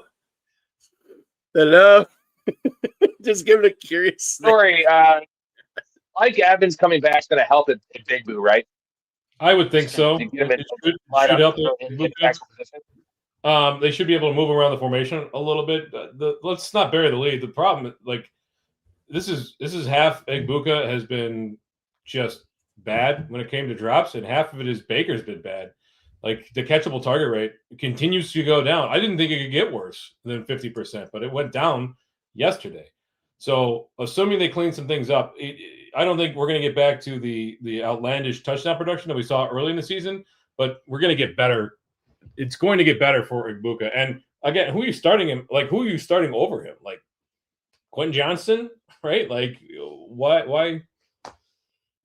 Yeah, it's Quentin Johnston. Jesus. Jackson, like, those guys have faded into oblivion. Oblivion, man. Wally says that JD3, Jaden Daniels just dropped goal at this point. Like, he's playing because it's also Dan Quinn.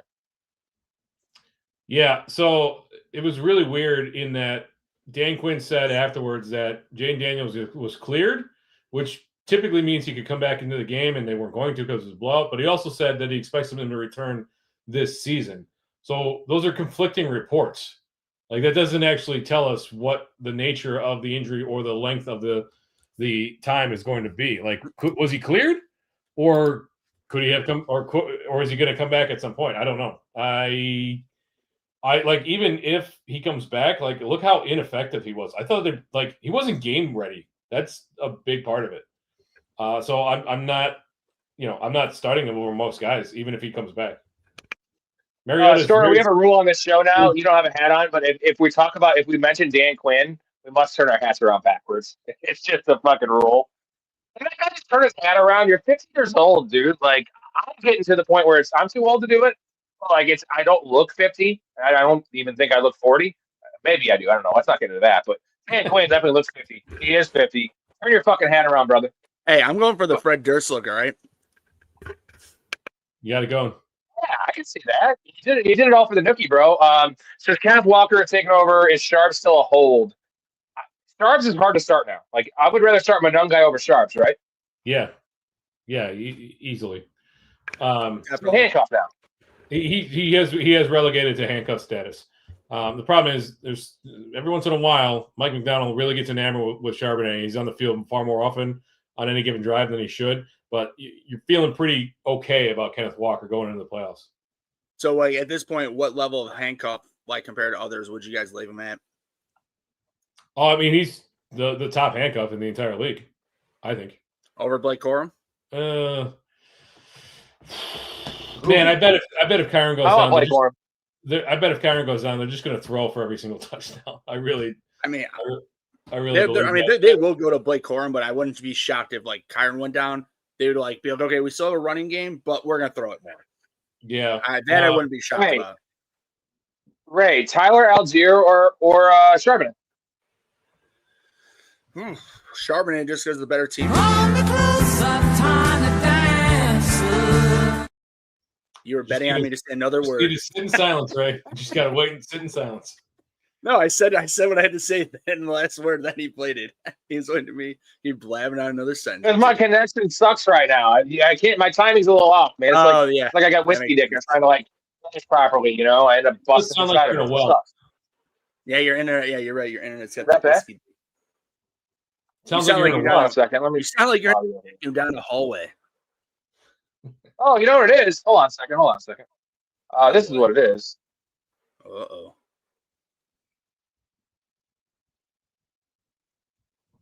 Now you're down. Now we can't hear you. No? Oh, now there you go. Yeah, you sound clear. It was better for a second. Now you're good? We're good? Yeah, you're good. Yeah, I was going through my headset here. You can't have that. So we should have said something earlier. I'm sorry. Currently have McPherson. Would you drop for Borealis or Mevis? We want McPherson, right? No, I want What Borealis. a question. I'm just saying, what a question, guys. I'm just like, the question's not bad. I'm not saying this at all. It's just the fact that, like, these names, like, McPherson, we know. These other guys just coming at all, man. Good old fantasy. I would still go McPherson, though, especially with Burrow back. Storey loves the Patriots kicker. He loves them. Yeah, he's good, man. He's Work good. out, man. Give him all the work. Oh, and are they not the number one team in the AFC? So number one team in the AFC. What's wrong with having that? Scoring team in the AFC. Highest point differential. Vrabel loves kicking field goals on fourth down. He loves it. He's obsessed with it. Ray, we owe a beer chug. Ray, we owe a beer chug. Ruh-roh. Some coaches are obsessed with going for it on fourth down. Cough, cough. So you mean he's like Lovey back in the Bears days with Robbie Gold? And so you're telling me that this guy could be possibly a new Robbie G? Yeah, it's possible. Story, I think the Bears will make the playoffs? Yeah, give me your take on that one. Don't. I just don't. Like, I can't trust in this team to put it together. 32 yards passing the first half. Like, you can't just sleepwalk through 3/4 of every single game and expect to win close games. Like, Caleb looks, at times he looks amazing. At times he looks like he doesn't belong on a football field. They don't seem to have an identity. I'm not sold on Ben Johnson. They're in 7th place now in the NFC. Like, there's too many good teams in that conference. I don't think they make the playoffs. The problem is the Lions if the Lions had lost that game to the Cowboys, I'd be very confident, but the Lions are right on their tail. The Lions are beat up, and the Bears' schedule is not easy. They're going to have to, I think they should be able to take care of the Browns next week, but if they lose this game to the Packers in week 16, it's all over. As long as the Lions, hold serve, but I believe they will hold serve. I do too. I don't know. The thing is, it really doesn't matter because I think none of us believe that this is a Super Bowl caliber team. This is already a W for the year. We've already exceeded expectations. I know you were pretty hard on Caleb, but what you just said, I have not been a Caleb guy coming out of the draft and last year. I am really, really, really optimistic on Caleb right now, man. He has all the tools. He just got to clean up a lot of stuff. And I know it's a lot of stuff, but it's the easy stuff to clean up. It's not the other stuff, right? Like I told you, Jared Goff can never improve. Jared Goff will always be Jared Goff. Caleb Williams has a chance to be a top 5 quarterback in the NFL because he has the tools. He has the arm strength. Dude, he's got the talent. He's the top 5 talent in the NFL. We have the tools. Sure. We have the talent. You know what that's from? He's got to do it. No, what is it? It's in Ghostbusters after they bust their first ghost. In that yeah. You really don't think he has top 5 talent in the NFL? No. Come on, man. Bro, like, he's more talented than Jaden Daniels. For sure. I don't know sure. about that. More talented. I absolutely know about that. Okay. Yeah. Okay. Now we're getting back to the argument of athlete versus actual talented quarterback. No. Arm strength, arm talent. Oh, dude, Jaden Daniels is one of, if not the best deep ball pass in the entire league. And he's more accurate, but like so not what? this year. He hasn't been. Not this year. To throw the ball 70 yards, that doesn't mean squat if you're completing 54% of your passes. He'll clean it up. Me and Ray got a beer chug. We got to answer this question though, because we'll talk about the Bears all day. You literally just didn't even ask my opinion. I literally sat quietly. All right. Sorry. What do you got? Bears make the playoffs. Fucking word, and you're just gonna. All right, we'll move to. All right, really. One question all night. Bears make the playoffs. So here's the thing. They were talking on the radio earlier today that who the hell would have ever thought going into this season that.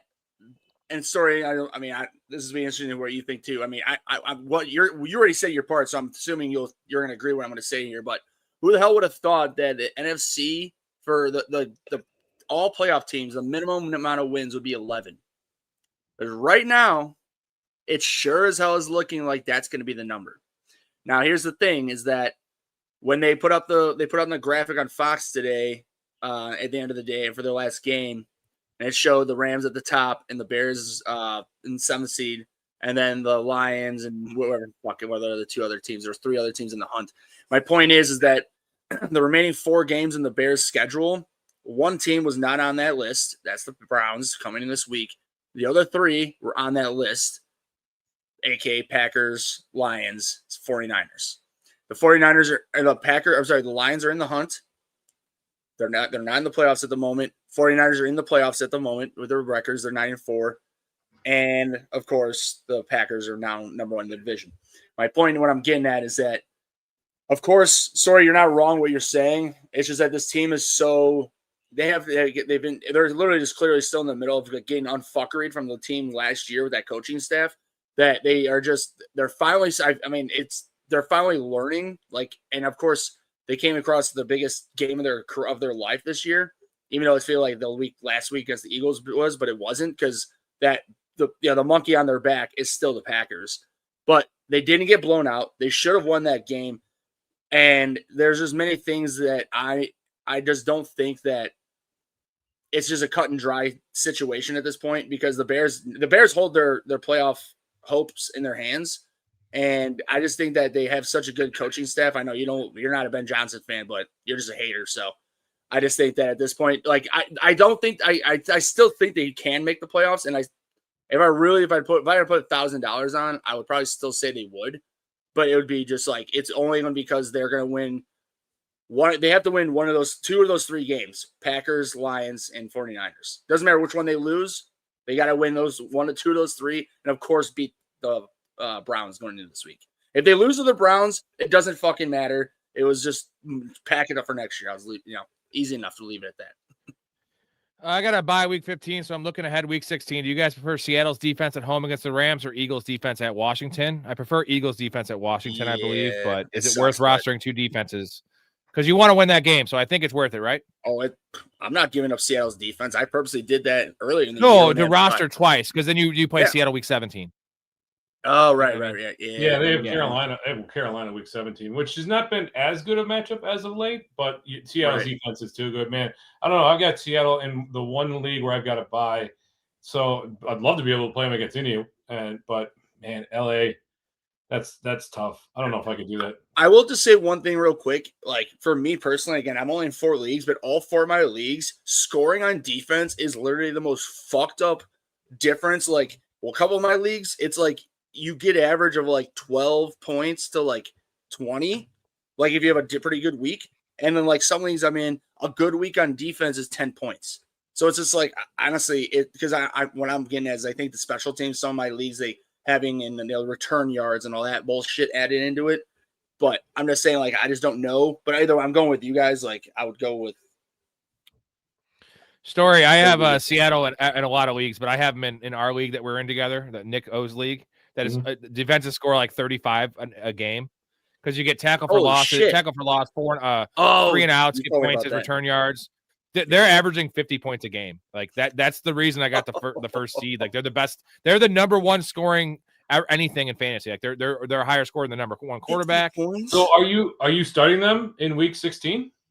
Yeah, they got me there. You get all the I'm doing it. Sure. Matt Stafford, you saw what happened in the game they lost against Carolina. He threw 2 picks. Yeah, he's back to being the odds-on favorite for the Heisman for the MVP again. Dude, by the way, Jalen Hurts today, boys. J-Bob, sorry, bro. I'm doubling down after I told you last week. Don't ever ask again for Jalen Hurts love because it's gone. Storey, you don't want to get Storey wire. He's defending Jalen Hurts today. So you are. All right, that's fair. We'll get to Mark's super chat here in a second. But what are your guys' thoughts about Devonta Smith? Devonta Smith. Well, he's not top 5 anymore. He's definitely not top 3. Jesus, I had him at number 5 or number 6 because of what he won. Now he's out. He's out of there. I know, not just this game. It's what I've seen this season. Devonta Smith. So it's AJ Brown show. Force feeding him. Devonta Smith is a boomer, but he's a Jameson Williams now, right? Yeah, like what Jameson Williams was. It was looking very good at the start of the season, and they started getting away from that part of it, and they're not taking as many. What was working there, and they're using even less motion, which is absolutely wild. The fact that they're not putting Smith in motion as much as they were at the beginning of the season. So I would try. I mean, it's tough to bench Devonta Smith, like it's tough to bench JMO, but if you've got 3 better options, I'm fine putting Smith on the bench next week. Like if you've got to score points, if you need a floor, Smith is not a floor. Is not going to be your floor guy.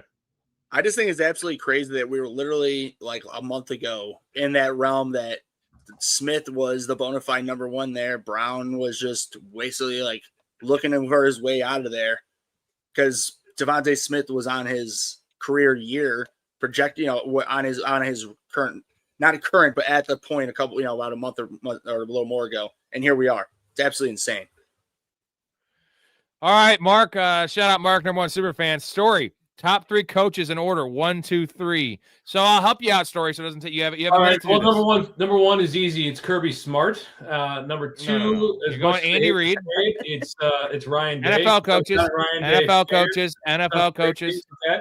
And then number 3, I would go. I'm trying to drink a beer here, Storey. Can you just not make me laugh and just answer the damn question? Dan Lanning or Marcus Freeman, one of those 2 guys. So we have Andy Reid at number 1. We have Kyle Shanahan at number 2. You said this in the show. So who's the third coach? Do you have one? Shane Steichen. You got Shane Steichen. Shane Steichen. Really? / Kevin O'Connell. One of those two guys. Well, I can't. Not Kevin O'Connell right now. Shane Steichen. Shane Steichen. This is Shane Steichen. Not Sean McVay. Not Sean McVay. You mean the guy who won the Super Bowl? Okay. Yeah, the guy who put up 3 points in the Super Bowl. The guy who put up 3 points in the Super Bowl. He won a Super Bowl too. Also, can you boys shine some light on the Vikings? Kyle Shanahan hasn't won a Super Bowl, so that's your guy. You have 2. Not yet. Oh yeah. I chat. It's projection. Now he's projecting. This is awesome. Can you boys shine some light on the Vikings after being shut out against Seattle, the winning 31-0 against Washington? This is more of a reflection of Washington than it was the Vikings. Now, JJ McCarthy played his best game was he had an average performance. I'd say he still missed some throws, but they're bad. Their season's over, so now maybe JJ McCarthy will play better because there's no pressure. Rob, it's because Wally put another. I mean, he might have looked at it, but he said something about you and I are haters. We just don't like. I was like, well, I am a diehard Bears fan, so but I do respect them when they're good. But JJ played good. Defense played damn good. Team's still not there for the rest of the year. Clearly, or this year. I mean, they're not going in. They did exactly what they needed to do, and that was to allow JJ McCarthy to protect the ball. They were never going to put him in danger, and they just overmatched Washington. And a lot of it just came down to Jaden Daniels flat out was not ready to come back. And it wasn't necessarily an elbow thing. He didn't look like he was in game shape. Dan Quinn, baby. Thank him. Well, he's an idiot. So when do you guys think Marvin Harrison comes back? So Jay Morrissey is killing his lineup. I don't want him to come back. I have Marvin Harrison in 4 or 5 leagues, but I have Michael Wilson in twice. You don't say. Holy shit. Hey, Story, breaking news. Rob does not want Marvin Harrison Jr. come back because he has and loves Michael Wilson. Breaking news. Sometimes you think you have true love, and then you catch the early flight home from San Diego, and a couple of nude people jump out of your bathroom blindfolded like a goddamn magic show, ready to double team your girlfriend, and it stops. It stops right there.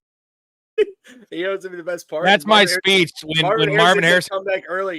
He's gonna be the one coming back early. When is he coming back, Story? Probably week 16 is what the reports look like. I would guess they got no reason to rush him back, but it's a damn well fuck you, Rob, in the fucking playoffs. My God, just like him ruining his fucking marriage, going home early.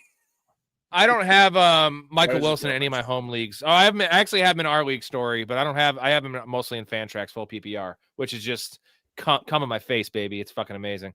Currently have the Rams defense. They play Detroit next week. Would you drop them for the Jags versus Jets? Oh yeah. Oh my God. What week is that? Miami got 22 points in my league. It's week 15, right? Week 15, yeah, next week. This week coming up. Mark says, I got Chase Brown in the middle of the third this year. In half PPR home leagues, like in our league, Ray, the 12-team XFL, he went second pick in the third round. But I did 30 or 29 Fantrax full PPR public big money leagues, and I never saw him get out of the second round. I think I saw him go in the first round more than I saw him go after the 20th pick. So he was I'd say his ADP was 14, realistically. What's our home going ahead of Jonathan Taylor, ahead of A-Chain. It's a bunch of Rays, Rays in it. Of course, there's a bunch of Rays just doing a draft. What do you expect? Davis says, man, I'm in a league that I've been in playing for 3 years. I'm always top 5 in points forward, but top 5 in points against. I just lost today with the 4th in points forward and 1st points allowed. Is it time for me to leave this league? No, because it's just variance. And me and Story know this all very well because in the one league, again, I missed the playoffs in 2 of my 25 leagues. And one of those, Story, was our league, which we got destroyed by the injuries. Scatterbo, Garrett Wilson, Tucker Kraft. We still ended up with the second most points in the league, and we got 8th place. 9th place, unreal. And that's bullshit. But guess what? That's also fantasy. I would like to say there's been times where we've had teams where we have the 9th most points and we make the playoffs. But I'll say this, my teams never have the 9th most points because they're always top 3. Yeah, flex on them. What? You want to fight? Yeah, you want to fight, baby? Justin Long. Story just looking dead-eyed. I'm just thinking, you've seen Barbarian? Yeah. Justin Long is hilarious in that movie. I love Justin Long. He's great. Yeah, he's no, amazing. The best Justin Long though, Ray, you know this. It's Zach and Miri Make a Porno, where he's playing the gay filmmaker. He's like, yeah, I make movies. He's like, what kind of movies? He's like, come on, he's you like, gotta get the booze. We're like Jack fucks. Yeah, I make movies. Steve's ass. Yeah, so great. He's like, yeah. That story? He's like, yeah, I think you've seen it, but I think I've seen you in some things before, right? Are you in some movies? Yeah, once a while ago. Yeah, I'm in movies where Rob sucks Storey and Ray's cock. Go check out that scene. It's like a 5-minute conversation between Seth Rogen and I'll Justin find Long. it on YouTube. I'm gonna do it right now. Dude, it's so good. Oh, it's MVP. Start 4. It's so fucking funny. Start 4. Woody Marks, Watson, Buka, Genty, Neal, Fannin, Wilson. What Wilson is that? Michael Wilson, I would assume. Oh, Michael Wilson's in there. Okay. Well, it wouldn't be Garrett Wilson. What other Wilson would it be? I know. I don't know. Brain fart. So if there's no Marvin Harrison, Michael Wilson must be in there. Must be in there. If it's full PPR, let's assume it's full PPR. MVP, let us know your scoring real quick. Michael Wilson for me. I think you have to start Woody Marks and Ashton Genty. No Nick Chubb anymore. No Nick Chubb. And then not Neal. Not Neal. Not Fannin. I'm going Buka. I'm going Buka too. Yeah. The floor of the targets. I wouldn't be upset if you want to go Christian Watson either. It's full PPR, so that's why I would lean Buka, just because we saw Matthew Golden get back in the fold there. We saw Jaden Reed getting some gadget stuff. It's still Josh Jacobs' team, right? Yeah, targets. Yeah. So Marks, Buka, Genty, Wilson. Now, if Marvin Harrison comes back this week, it's Wilson's still on the fringe of playing with the names you have here. But would you probably still go? Would you go Fannin or Watson over Wilson if Marvin Harrison comes back? I would go Watson if Marvin Harrison's back. They're just not. We all agree. They're just not going to force feed Michael Wilson like they should, frankly, but they won't. They won't do it. Yeah, I think that's pretty fair. Ray, you watching the video? I just need to play it. See how we call it. Just send it to me. I'll watch it later. No, I just want to do it. What do you do? I can't hear it. You're gonna get my my shit fucking copyrighted, bro. My clips are all money. So, actually, Jonathan brings up a good point. No Kurt Signetti in my top 3. That is criminal. I apologize, Jonathan. You're absolutely right. He should be in the top 3. Bro. What the fuck? I will adjust my college football coach. All those damn businessmen out of that business college, dude, and fucking putting up the money finally. Mark Cuban included, probably being one of the number 1 rays on that charge. Whoever would have thought Tulane and James Madison, right, in the playoff? Dude, James Madison. Hey, by the way, shout out MVP winning the December hat giveaway. He won that today, so MVP is getting a free hat next month. So that's what's up. Baker or Caleb? Baker or Caleb rest of season? This has got to be Baker, right? Yeah. I'm sticking with Baker. Yeah. I mean, as much as I love to say Caleb, it's definitely Baker because they're healthier, have a way better, and they have first off, just the easiest answer, way better schedule, not even close. And Baker's just been playing better in general. What did Luther Burden run in the 40 time? It was bad. It was because he's not really like a straight line. It was like a 4.5. No, I don't think it was that bad. Maybe. Yeah, I think it was like a 4.48 or 4.51. Well, let me ask ChatGPT. 4.41. Yeah, shit, get the fuck out of here. 4.5. I just looked it up. Pardon me. Yeah, I knew it was. I didn't think it was amazing. 4.41's pretty damn nice. Not non-PPR. Tyler Warren or Hunter Henry, Hampton or Monungai. Monungai's got the Browns, so it's Hampton. Yeah. Hampton has the Chiefs, right? Is that right? Yes. So let's go tight end first. Tyler Warren. I'm still going Tyler Warren. Yeah, I'm still going Tyler Warren, and then I'm going Hampton. Hey, I mean Hampton. Hey, he scored. I mean, dude, he sort of had like a Bucky Irving type first game. Like he didn't play like immensely like taking over again. Right. But he played enough and had enough opportunity, and he scored. Like they want to give him the ball. I mean, yeah, for sure. Yeah. Like especially this game. I mean, we know Monungai's been doing well, but he's going against the Browns. Like even if it's at home, I don't care. They're going against the Browns. That's going to be tough. Definitely Warren and Well, he took it off there. Whoever the other guy. 15 opportunities. It's very. 17 for Vidal, 15 touches for Hampton, 14 for Vidal, or 15 for Vidal. So it's a pretty dead even split. But Hampton was one back, efficient running back, 4.3 per carry versus Vidal's 3.1. Vidal obviously had that one massive catch at the beginning of the game. All right. I have Dart and Jaden Daniels on the bench. Nix is on the waivers. Would you pick up Nix as a backup? I think I'd just roll with Jackson Dart personally. I don't think I need Bo Nix. What do you guys think? Same. You're going to get as much running upside with Dart as you are going to get with Bo Nix, and Bo Nix can have several games where RJ Harvey just takes over and gets the touchdowns. Ray, would you play Kincaid at New England or likely at Cincinnati? Great matchup there where how likely's been playing well, but Kincaid is also the number one there, essentially. Right. I mean, I guess I would just probably say, goddamn, likely at Cincinnati. Fuck, that's hard. I'm gonna just go Kincaid, just because the Buffalo. This is like Storey was saying earlier. He doesn't believe in them.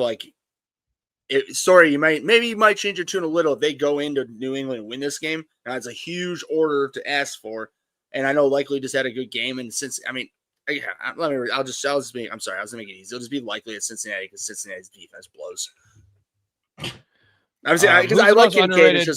That's just easier. Yeah, it really is hard to predict. Who's the most underrated team right now? They might make a playoffs or Super Bowl. For me, it's Houston. I think Houston's the most dangerous team. I was gonna say I was waiting all three of us to sit together. Texans. That's me. You agree, Storey? Sure, I'm with you. The most underrated team to make a Super Bowl, like an under the radar team that could actually do something with a 7 seed or 6 seed.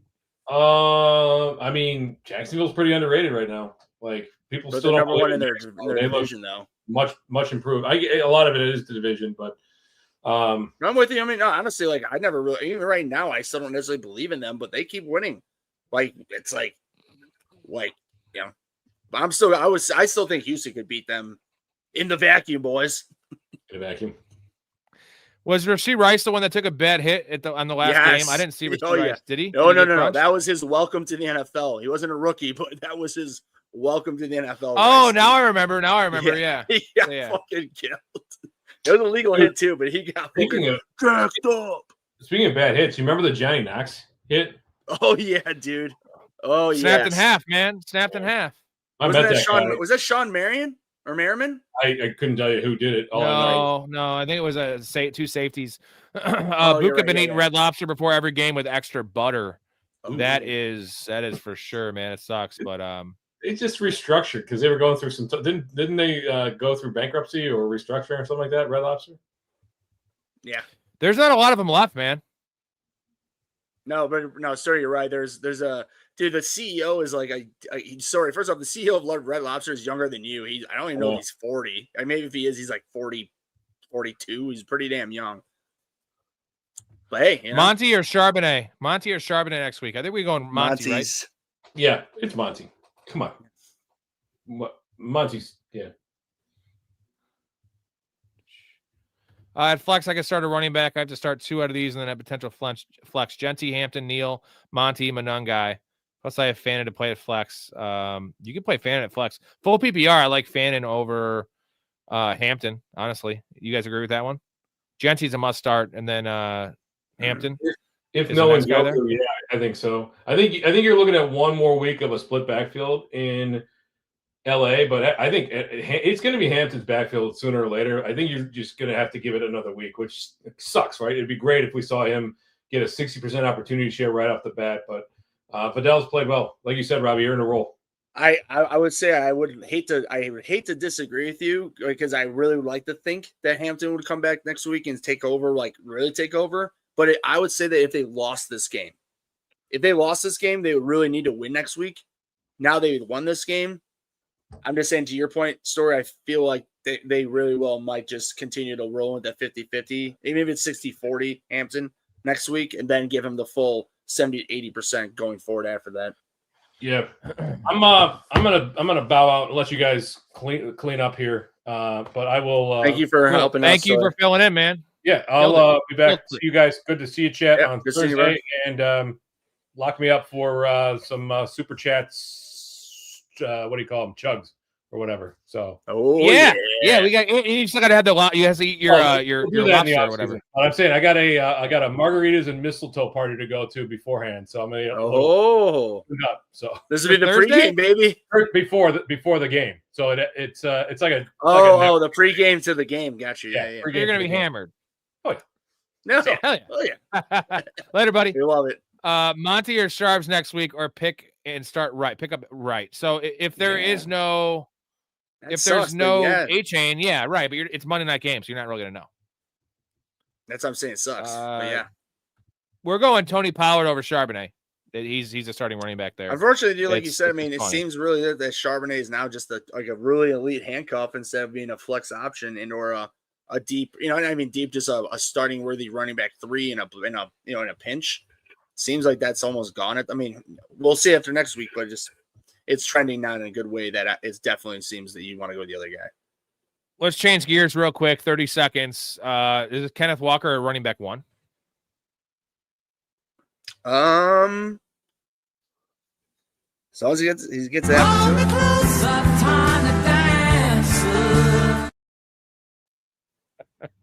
And it's an opportunity. Sets you up. Caleb Williams' top 5 is fucking hilarious. If you heard what I said, Replicanter, I didn't say he's top 5. I said he has top 5 potential in 3 years. Talent, but also just talent. Like, yes, and he's tied to Ben Johnson. Like, good coach, good coordinator, talent, young quarterback. Like, that's the recipe. Well, honestly, I'm going to tell you right now. Like, of course he's not a top 5 right now, but I'm agreeing with Rob. He's got top 5 talent in the league because there aren't 5 quarterbacks in the league that can Houdini his way out of the fucking pocket and throw on the run and just make fucking plays out of his ass like Caleb. And I understand Caleb is still rough around the edges, but just give it 2 more years. My God, like real quick, dude. Everybody was bitching and moaning. Jordan Love is year 6 into LaFleur's offense. Okay, year fucking 6. Okay, I guarantee you, if I mean.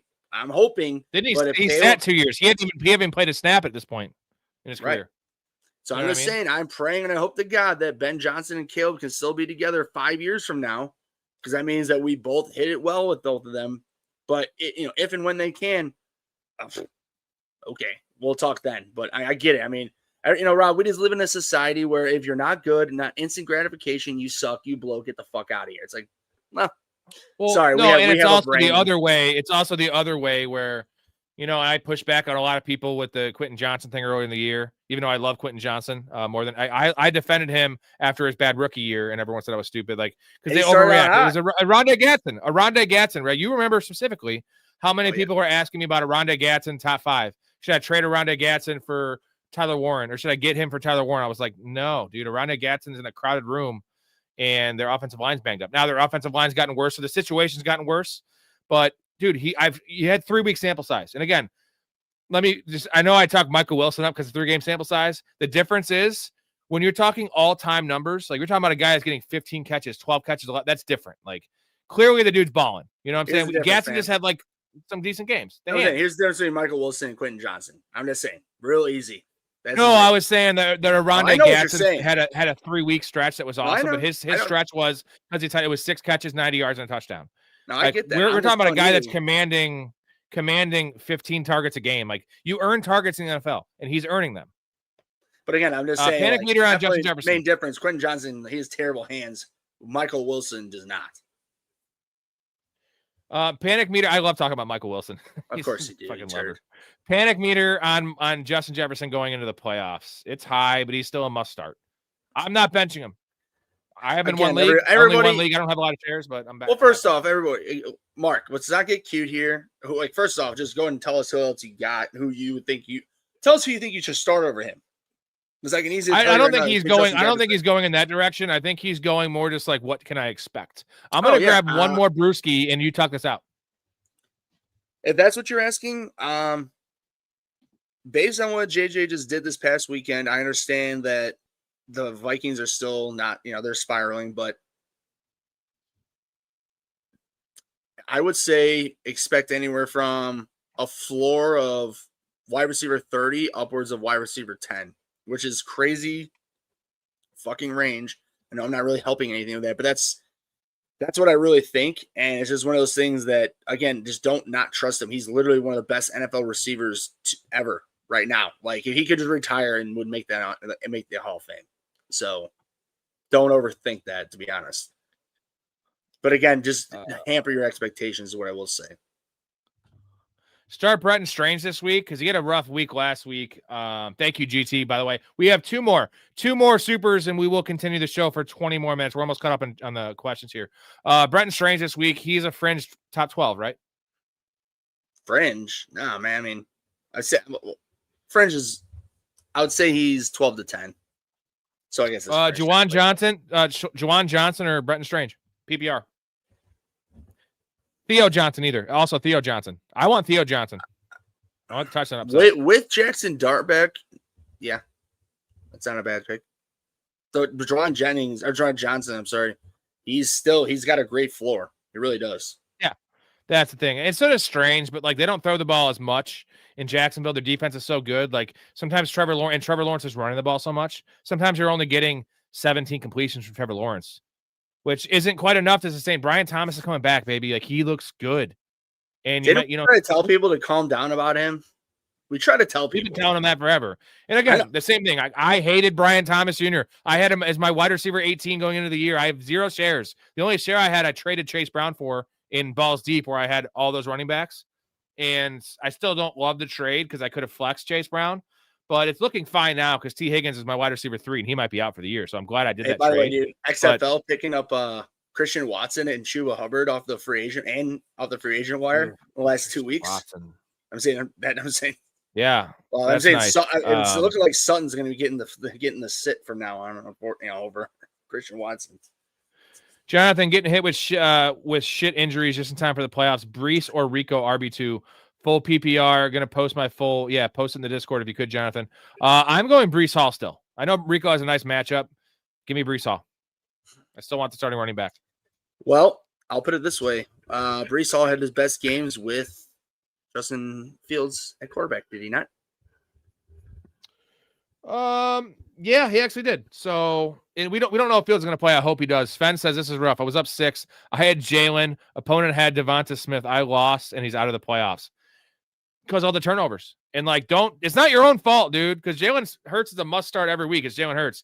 It's Jalen Hurts' fault for throwing picks and fumbling and doing dumb shit. Also, when he threw that pick and he got his own fumble, when he got that fumble, why did he try to make a football move? Just fall down, Jalen Hurts. It's awful. Hey, 7, if you want a side boob picture and be like, thanks for all your hard work this year, and you send him a picture of side boob, he'd be like, oh, let me open this side boob. Be like Peter and Family Guy. Look at this side boob. You don't want that side boob because it's my side boob. Garrett Wilson or Ibuka, also fan Garrett Wilson's not playing football again this year, so you need to drop it. Hey. So it's clearly Ibuka. Yahoo just said that there's a maybe possibility. They asked for an update. The coach said there's no update. That's terrible. And then Fannin or Ferguson, it's Harold Fannin. It's Harold Fannin all fucking day, man. Yes, we're liking Brian Thomas next week. He's looking involved. He's looking healthy. He's playing. He played almost 80% of the snaps in this game. It's only going to go up. And Parker Washington, if he comes back, he's coming back hurt. So Chuba, a good flex play, full PPR versus Saints week 15. Yeah, Chuba and Rico are both top 24 options in this matchup. You agree with that? Yeah, I mean, they know how to run the ball compared to what the Bucs have clearly tried to do. So, but again, I know the Bucs have injuries on the O-line, but still, the Carolina Panthers, they know how to run the ball. Sven says that to kind of soften the load a little bit, he says bye week in 2 leagues, playoffs 3 out of 4 of my leagues. So that's solid. So, you should have been in all 4 though, because Jalen Hurts fucked your butt. Hey, sound like me, 7 in 4 leagues. I'll be making 3. Rob, because he blew it this week in our XFL league, I will be getting the bye now and not you. And no, I lost 3 out of 4. I lost 3 out of 4 to lose the bye. I'm saying, but but it's funny because how funny is that? The 2 leagues me and Rob are in, we did the same thing but in opposite leagues. I'm pretty sure I lost 3 or 4 in balls deep. So yeah, and now I will not be getting that bye. But like you said, I mean, luckily I have one of the better teams, but it's still nice to have the bye. I care about my league just because I'm not because I'm on the commission, but it's $250 buy-in opposed to $150. I care about that much more. Yeah. And also we got to keep the stretch alive. I won before Ray joined the league. I won 3 in a row. Ray comes in, wins the first 2, so we won 5 in a row. Me and you. So one of us is probably going to win this year. Hopefully it's me or you. Either way, because I don't want you having 3 in a row. But that would be me 4 out of 6, and then you 2 of the other years. See, it needs to be just 3 and 3, so then everybody can be like, because everybody, this is a 10. There was a 12-man league with a 10-man league. There's only one other person that knows me besides Rob. So I gotta guarantee Rob gets good old text messages being like, "Who the fuck is this dirty Ray Vaughn? Get him the fuck out of here." You're pretty dirty, bro. Oh yeah.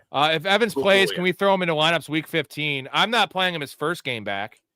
You don't know what the snap share might be, man. Like they also might not need him in this game. I know they just blew a game against a really easy opponent in New Orleans, and this matchup's nice with Atlanta, but Atlanta could be frisky, man. They're one of those teams that could win games. What do you think?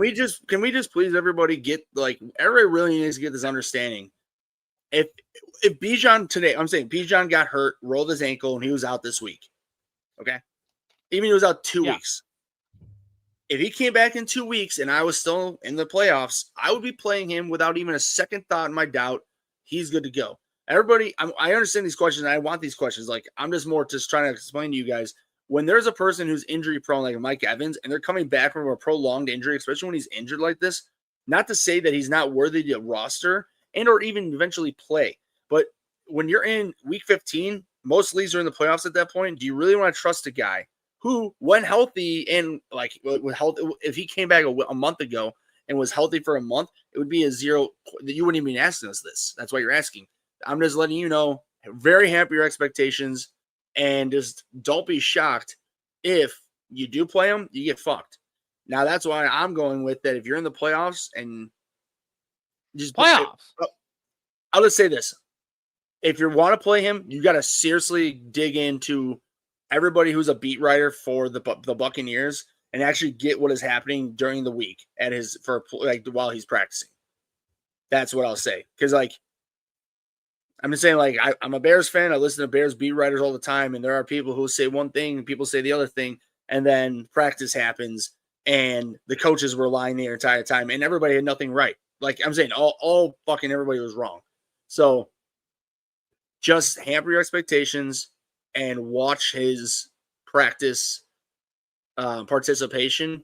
And honestly, even if I'll put it this way, Rob, if he was full participation for his entire week leading up to week 15, I would feel maybe a little more confident. But most players like that, like Hampton. Hampton wasn't full participation through the whole week leading up to today. You know what I mean? You just have to really, hamper your thoughts and especially Mike Evans is a name. Just don't look at the name. Be careful on that. Marky Mark. Agree. We owe a chug here. We owe a chug. Pat's coming off a bye. You think they could sweep the Bills? I think the Bills are going to take them to the woods. Not the woodshed. I think the Bills win this game. Oh, you agree with me? Good. Joe Blacko, I traded my Gadsden for a 2026 first. That's how you make. That's how you make money. Bro. That's how you make money in fantasy, baby. You fucking. I absolutely love that. I love that. Oh, you gotta give me a second. That's a fucking hell of a trade, though, Joe Black. Hey, man, I haven't finished. I started the first episode of the 5th season of Stranger Things. I'm waiting for the whole thing to be released, and I'll watch it all in one day with my wife. So Michael Wilson is a fucking beast. Love that comment. Well, hold on. Go back to the last one. Go back to the last one. The Netflix one. Oh, why? Oh, no, nothing bad. You just said Blunt's done, and you're about now. What you really need to do is throw on some Trailer Park Boys on Netflix. Get a little dumber and get real happy while you watch it. But you will get stupider, but you'll love it. Stranger Things is good, man. It's been going for a while, so we want to see the ending. We want to see the ending of these things. Yeah, I heard that shit fell off after season 3. I've never even watched it. You want to know why? Because that little leading bitch can go frig off. Mealy Bobby Brown, whatever the fuck her name is. What's wrong with her? She's kind of hot now. Yeah. She's a liberal, I'm guessing. Yeah. I was saying we just moved that. She's not even American. She's not even American, man.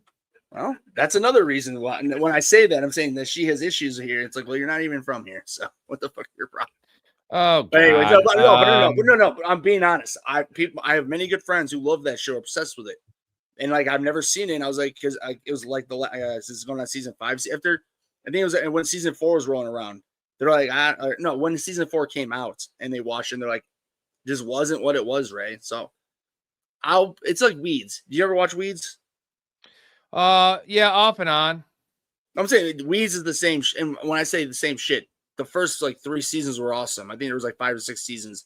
I think it was 5, and like the last 2 were just like not worth watching. That doesn't mean I shouldn't watch Stranger Things, because I love fantasy. No, it's worth it, especially early on, and it's got a lot of 80s stuff too, which is awesome. Mike says, yes, sir, 199 to 147. My opponent would be anyone else in the league. That's the best feeling in the world, is when the opponent kills it, you crush it. Anthony says, "What's up, frat boys?" I don't think we're really frat boys, but I actually didn't go to college. Clearly, that's why I'm on YouTube. Went to community college. Ray went for a semester, a year. What did you go? 2 years? 3 semesters. Were you in a frat? Of course. The fuck? You know me enough that was just like seamless shit. Even though I told myself I'd never do it, but whoops. Would you guys prioritize Brian Robinson Jr. or Jalen Wright off waivers? If you need a guy for this week, it's probably Jalen Wright. If you want a guy for week 16, week 17, potential to win the league, it's Brian Robinson. I think that's the easiest way to say it. If you need somebody to play this week, it's obvious answer is right. If you just need a bench spot for the league or for the playoffs, that you need somebody who could win you the league, it's Brian Robinson Jr. CMC blows his other ACL, and all of a sudden you got a league winner in your back pocket. Lost neighbors, Benson, Burrow, Hampton, Kraft, Marv. Jesus, stuck with Burrow, made some trades, took some risks. Now they 8-6 in the playoffs. Stuck with AJ Brown and JMO during the lows, and it paid off. That's you definitely shouldn't be here. Not you should be in this channel, but that's what's up. But you shouldn't be in the playoffs. Yeah, cheer up, bro. That's the most rewarding thing, because you have no pressure. If you lose, you're not mad about it, and those are the dangerous teams, because you obviously have picked up some guys that were ascending. Maybe you got Michael Wilson. Maybe you got Adnan. I'm not gonna say AD Mitchell, but like guys like that. You got some guys that are emerging. Let's say you have, Christian Watson, guys like that are relevant. What's funny is that you wouldn't have picked up otherwise. When you were first reading the first part of his question, the voice I made, you remember Mad TV with Stewart and his mom? Oh, yeah, that's what fucking Stewart. Stewart. I fucking love Stewart, dude. Look what I can do.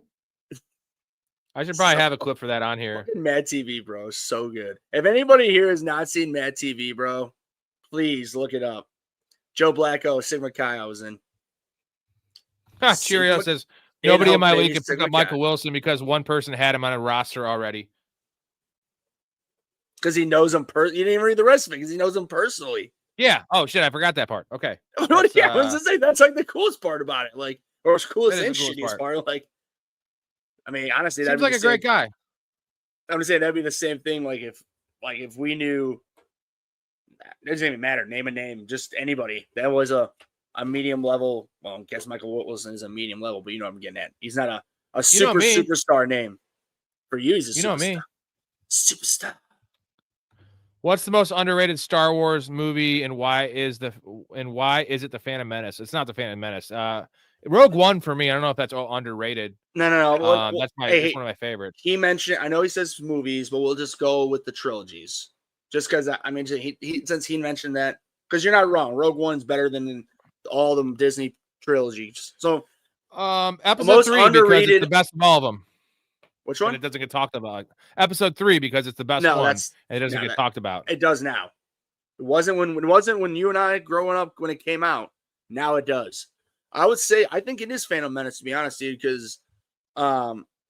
because I really like Clone Wars, but I really, really like Dual Fates, bro. Like, it's what's up. That was some next level shit, man. So yeah, and by the way, that was 3 because it's not universally loved. I'm not saying it's not thought of as the best of all. It is now. I promise you. Go look at. I'm telling you now. Hayden Christensen is he might as well can walk on water for Star Wars fans now. Because you know what it was, Rob? Disney made Hayden Christensen. That's exactly what happened. All the Disney movies I'm saying the trilogy. I love Hayden Christensen. I think he's great. I'm not saying you. I'm just saying You know, dude, you're older than me, man. When that movie came out, people were hating on Aiden Christensen. Like, it was a thing.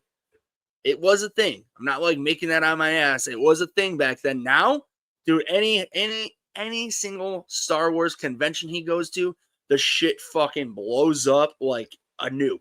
Like, everybody loves him. He's Jesus of Star Wars now, basically. Him and Ewan McGregor are like the two biggest stars right now, and it's not even close. Like, they can go anywhere, by the way, especially together. The kid that played Anakin, I just watched Jingle All the Way before the football game. Yes, and that's the kid. And I guess he's been arrested for a bunch of shit. He like stopped acting after that. Really troubled stuff, like high speed fucking chases and anyways, I think he's he's okay in episode 1. I hate him in Jingle All the Way. I hate him. Jingle All the Way. Yeah, nah. Dude, first off, he's okay in episode 1. Phil Hartman made Jingle All the Way. Fuck, I love Phil Hartman. I was explaining the situation. I was telling the sad story about Phil Hartman. I don't know if you guys have heard. His wife fucking murdered him in his bed and then killed herself. She had mental health and then she was an alcoholic. He was like 52, dude. Like, Phil Hartman, what a guy. Well, dude, it's like him and Chris Farley. Like, he was part of that group of people. Wasn't necessarily that close. Like, I'm saying, like the inner group, but he was in that inner group, that outer core of the inner group, and. So the fact that like Chris Farley died of just, all the horribleness that he died from, and then another one getting murdered, it was like that whole friend group. I mean, dude, you ever seen Grown Ups with Adam Sandler? Yeah. When he's talking in front of the group, he's like, I had a lot of dinners like this, blah blah blah. Like, some are dead, and I don't even know some of them anymore. Like, and cherish life. It's like, I really think you could tell, man. Like, he's talking about those guys, man. Right. Who is the greatest Chicago Bears player of all time? And real quick, Chris Farley tragedy, but like Phil Hartman's way more of a tragedy because like Chris Farley signed up murdered. Phil Hartman's wife killed him. It's Walter Payton, best Bears player of all time. Chris Farley was Ray. Were you in a frat, Ray, or no? Yeah, Sigma Chi. I was Sean Payton was a Sigma Chi at Eastern, and I met him. I held a Super Bowl ring, chugged a beer with him. And then, of course, the year before I went down to Eastern, all those guys went down to watch the St. Louis Rams and the New Orleans Saints, and they got to meet Sean Payton and Drew Brees in person because Drew Brees was a Sigma Chi at Purdue. And Purdue, if you look up, just type in on Google Purdue Sigma Chi house, it's literally just like a gigantic fucking mansion, just a biggest fucking house, and pretty positive that Drew Brees like flipped the bill for that. Coach Hines was the best skit. I love that skit, and there's a lot of good ones. That isn't. That's on my Mount Rushmore. I still have to say Kenny Rogers Jackass. But I'm Kenny Rogers now. Welcome to Jackass. Dan. Do you know? Please tell me you've seen that. No. No. You know that Hartman though was also he was the dad in the original Van Down by the River. That was him. Yes. Yep. Yeah. So he's always in the background. Right? He was never like a main dude. Same thing with the Simpsons. So many voices in the Simpsons. Dude. And just Troy McClure. A good and bad. Yes, Troy McClure. Hi, I'm Troy McClure. Welcome to Ray being a dirty Ray. But no, like, yeah. It's sad because all his characters are now just background characters. I'm saying there's now background like writing. Right. That's what he was. Like, they're never talking again, but they're still there. Which is thoughts on No Country for Old Men. Oh my God, Wally, bro. I'll ask you this because it came out the same year. No Country won the awards, but There Will Be Blood and No Country. What do you prefer? If you had to watch one tonight, what are you watching? I might have a hot take on this one, but I gotta see what you think. Honestly, it's sort of like I think the movies are equally as good. I know it's not a good answer because I really do, because I love both movies for different reasons. Because No Country for Old Men is more of an old Wild West style film. Like, because I mean, when I say that, it's obviously I think it takes place maybe in the 70s or 60s, but nonetheless, it's still like in the way it's done is a more old Wild West style film, which I know sounds an oxymoron because literally There Will Be Blood is literally like 1800s, right? And so, which is legitimate old Wild West. But it's just it's much more it's differently written to where the main protagonist is a different. Well, I guess I shouldn't say protagonist because the protagonist is different in each film, and the way it's shot is different. And I think I love the way that it's done differently, and I think they're equally as well as done. They're well done. There is better overall acting by Daniel Day-Lewis and There Will Be Blood. If one person, but Javier, help me out here. Bardem. I mean, there's people who are psychologists say that he does the most perfect psychopathic on film murderer most of all time. Accurate depiction of a Correct. psychopath. So I'm just saying, I think they're equally. I'm good choosing No Country. I love it. The other one's too slow. No Country's perfect pacing. You know what's crazy about No Country for Old Men, though? There is no music in the movie at all. Right. And you know how hard that is to pull off? It's everything. Music is everything. Look at trailers. Like, it's everything, dude. Of course, but I'm saying, like, see, I know you're not as big of a fan as There Will Be Blood as me. I know you really like it, but I mean, I'm saying I do believe it though. Like, they're equally as well done. Of course, No Country for Old Men cuts out that probably 30 minutes of just random scenes and stuff that There Will Be Blood adds in. That in reality, like, it means backstory and like exposition is what correct. It is. Too much. Plus, of it. just Too much well, of it. plus, to be honest, I really think that just the actual character development is equally as well done, but there's more characters in their No Country for Old Men that just builds more. I mean, I don't know. Like, if you know what I'm getting at, just it's also Daniel Day-Lewis. They have to do those things in Daniel Day-Lewis movies to showcase his range, which is fine. But it's too much ISO ball for me. Too much ISO ball. Like, I love the dynamic in No Country for Old Men because the acting's elite. They just don't have a star. You know what I mean? Like, there's no real star. Yeah, but you also don't like Gangs in New York much, right? So I love Gangs in New York. Come on, I like that better. I like that better than There Will Be Blood, for sure. Mouth says I have to win the playoff league. He's out in his league. Mouth, you got to play like 4 leagues next year because then you have more shots at the apple. Ray, did I tell you how many leagues I made the playoffs in? 23. Yeah. I have wait. So he asked me, and I already know the answer. This doesn't even. I don't even have to ask. I think that's fucking half a second. Just well, no. Set the number Erica's in 9. Erica's in 9 out of 11. So we are in 30. What the hell is it? 32 of 36, and we have 20 buys. That's crazy shit. That's why you watch the show. By the way, dude, Jonathan and 7 Sicario is fucking awesome. I love Sicario. That's what Ray tugs it to at night. Tug a lug. Maybe. Mouse says, "Can you please explain the fantasy playoff leagues of the chat so they have a reason to buy the Pro Patreon?" $120. It's actually only $10 a month to get in the Pro Patreon. That gets you access to the community fantasy leagues. So it is going to be 8 teams. If we get enough people, we'll do another league. But right now we only have 1 league going. That's going to start right when obviously right before the NFL playoffs start. So what it is, Ray's still munching on the tacos here. Essentially what it is you draft. There's total points. It's not matchups, total points. And when player's team gets eliminated, the player's eliminated. So you're picking players that score a lot, and also you want to pick players that go far, that get you 2 or 3 games. So it's a lot of strategy. It's a lot more strategic than typical fantasy football. So if you're into if you want to Mouse, so Beast is going to be he's going to do a co-manage with you, right? Co-manage team. So if you're interested in that, I'd appreciate. So it sounds like that you would be picking Michael Wilson, and I would be picking Puka Nacua, and I would be ending up on top. I'm joking because Michael Wilson's not making the playoffs, but real quick, shout out to the Patreon members. So all the people in the pro and professional fanatics here are eligible. So if you guys want to play, you know who you are. Talk about it in the Discord. A lot of good perks. Want to get in the Discord? That's this chat, this show going 24/7, essentially. Access to the leagues, guest appearances on the show. We have a guest, a fan on as a guest every single week. Free merchandise. Vote on show ideas. This is Helen Hunt. Say hello to Helen. Access to my bets too in the Discord. I give early access to all these plays. We are now 71-38. That's not quite updated because I lost tonight on the Eagles, but 71-38. Pretty darn tootin' good. So professionalfanatics.com or link in the description if you want to help support me and get a lot of perks for the channel. Wait, I give back to you those lost on a spread? Wow.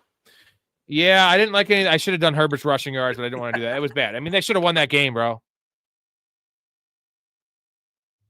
I am 0-3 on spreads this year, and I am 0-5 on Eagles bets in general. So that's 8 of my losses. So I got to learn my lesson and just do fucking props. So, yeah, he is a brat of a kid. Jingle all the way. Joe Burrow or Patrick Mahomes, Week 15, 5 points for passing touchdown. It's Joe Burrow for me. We got to check on J Bob. He hopped in here for a second, so he's gonna take a bath with a toaster. So, not good. Thoughts on Hell or High Water? Have you seen it? Oh my god, dude! You've never seen it? So yeah, it's a modern day Western bank robbery movie. Chris Pine and Ben Foster and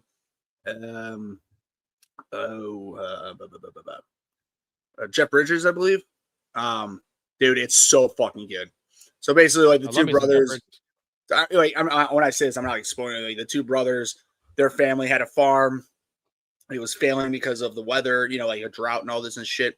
So they felt the need to start robbing banks, and so then family matters happen, and then Jeff Bridges gets more involved in figuring out who's robbing these banks. And it's Western Texas movie too. It's a modern day one though, but dude, I absolutely fucking love that movie. Please watch it. Damn, I would love that to have that on our one of our movies. I know you haven't seen it. You have time. Power dude. Michael Pittman isn't affected by the injury. Michael Pittman's the one that actually I'm not worried about because he operates underneath, and Daniel Jones is throwing the ball down the field. So Michael Pittman is fine. He's a wide receiver 3. The rest of the guys ought to be ticked down a little bit. Let's see. Wait, did you check your beer? Jonathan also, he's excited for no, let's do it right now. This is the last couple of questions, guys. Get them in here. We have, let's see. Technically, we have 16 minutes left in the show.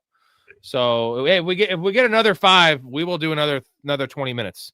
Otherwise, we'll chug this beer and just talk about some movies and shit. And I have to take a pee though. Also, let's go. Me too. So who goes first? We go together. Oh.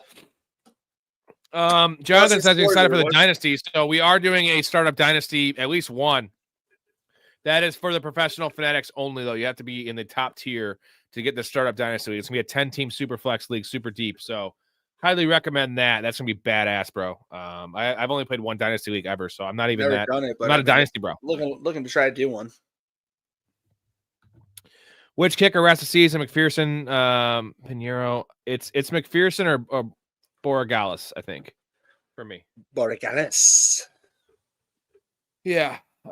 Shit. Maybe we should just end this pretty soon. We'll get a couple more questions here. We're already caught up in the chat, and I have to pee really bad. It's you have to work in the morning, motherfucker. Always, man. But you got a 9-day vacation coming up. Yeah. How many more days do you have left? 10 days of work? 12 days of work left before you have a vacation? 24th, so 15. Are you looking forward to it? 15, what are you going to do? So 13 days. Come get my hat.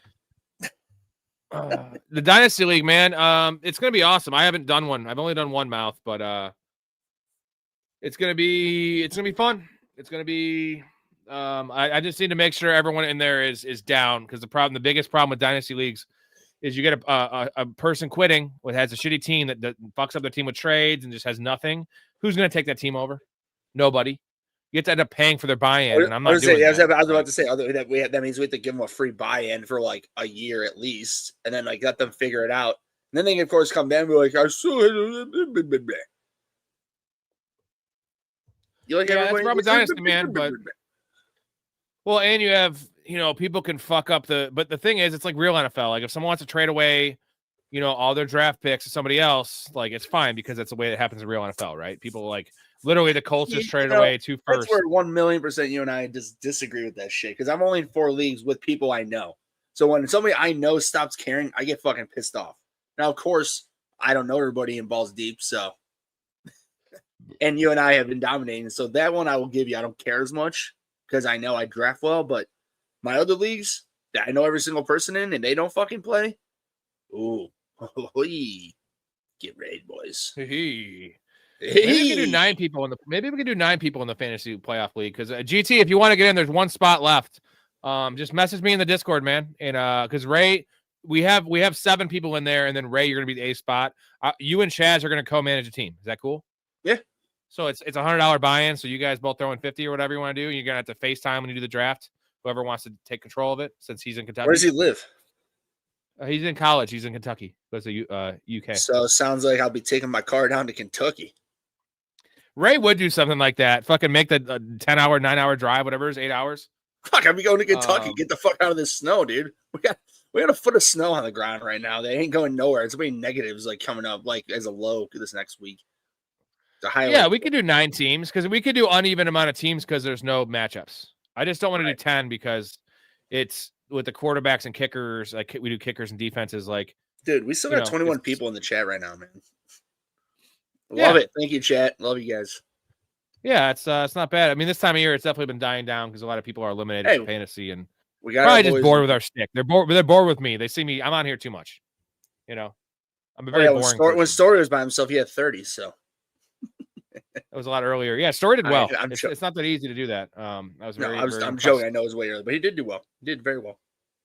GT, send me or I'll message you in the Discord after this, and we'll you're in. If you want to be in, you're in because you're the last spot. It's gonna be good. It's gonna be fun. I'm looking forward to it. It's really fun. You've never played it. It's chicken is the shizness. Like you want your players to do well, but honestly, like the players' team winning matters more than their points. A nice balance matters, right? Of course, that's why it's just a whole different level. It's almost like sports betting because you're picking teams like money lines to advance. So you have to predict who's going to win and who's going to do well.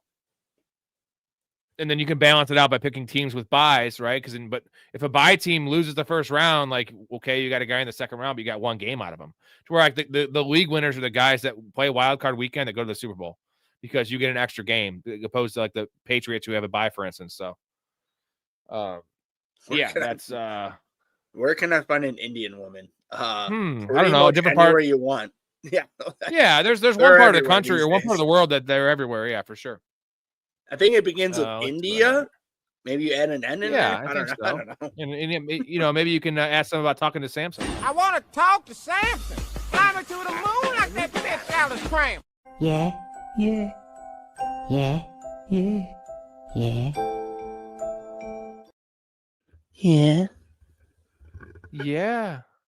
Well, you can camp out here for a while. Well, this is pretty sweet. Does this couch fold out to a bed? Yeah, totally great bed. But that's Jenkins' bed. Your bed's over here. Dude, that is so fucking weak. How am I supposed to get a chick in that?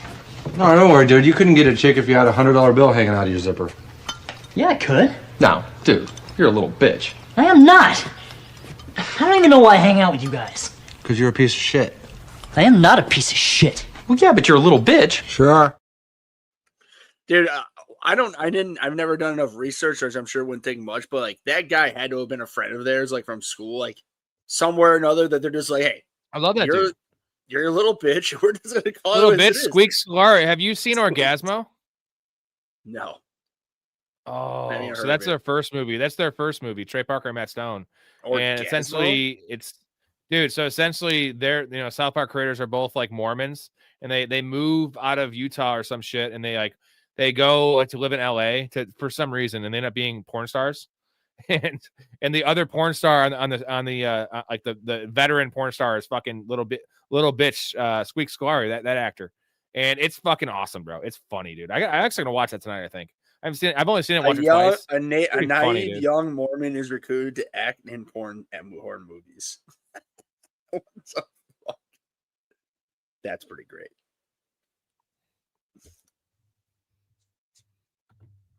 So in playoffs, draft Nakua or JSN are smart picks, or maybe them having a bye fucks it up.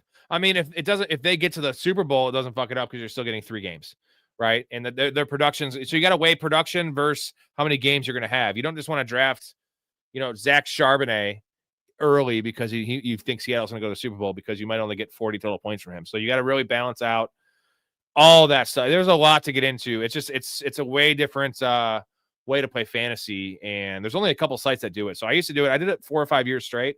It gets, and the best thing is in the Super Bowl or even the NFC Championship game, AFC Championship game that weekend, you're starting guys like Noah Gray. You're starting third tight ends on teams. and you're starting the third running back, and sometimes they get in the game and catch a touchdown. It's like just random as hell. You're starting backup quarterbacks just because the chance the quarterback gets hurt, like because you just rather have a guy in there than not a guy in there. So you're starting fifth receivers, you're starting guys like Tutu Atwell, and they do get a couple snaps, and like sometimes they get a fucking play, and that's the difference right there. It's like knowing ball. Do you know ball? And I think we know ball. And Mouth, sorry about your little Piggy Smalls. That's his guinea pig. Piggy Smalls, baby. His podcast on Wednesday. What a great name. What a great name. So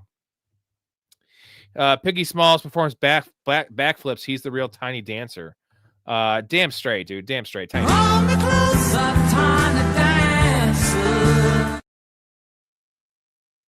Come on, 7. All right. No, just read the last of them. Yeah. 7. Now, come on.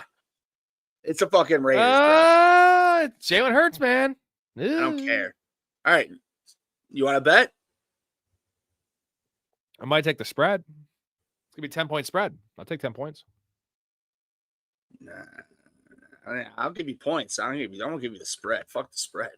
I'll give you a point. I'll give you a touchdown. I can just bet Vegas. I can just bet with Vegas instead of taking your fucking stupid bet. Fine. All right.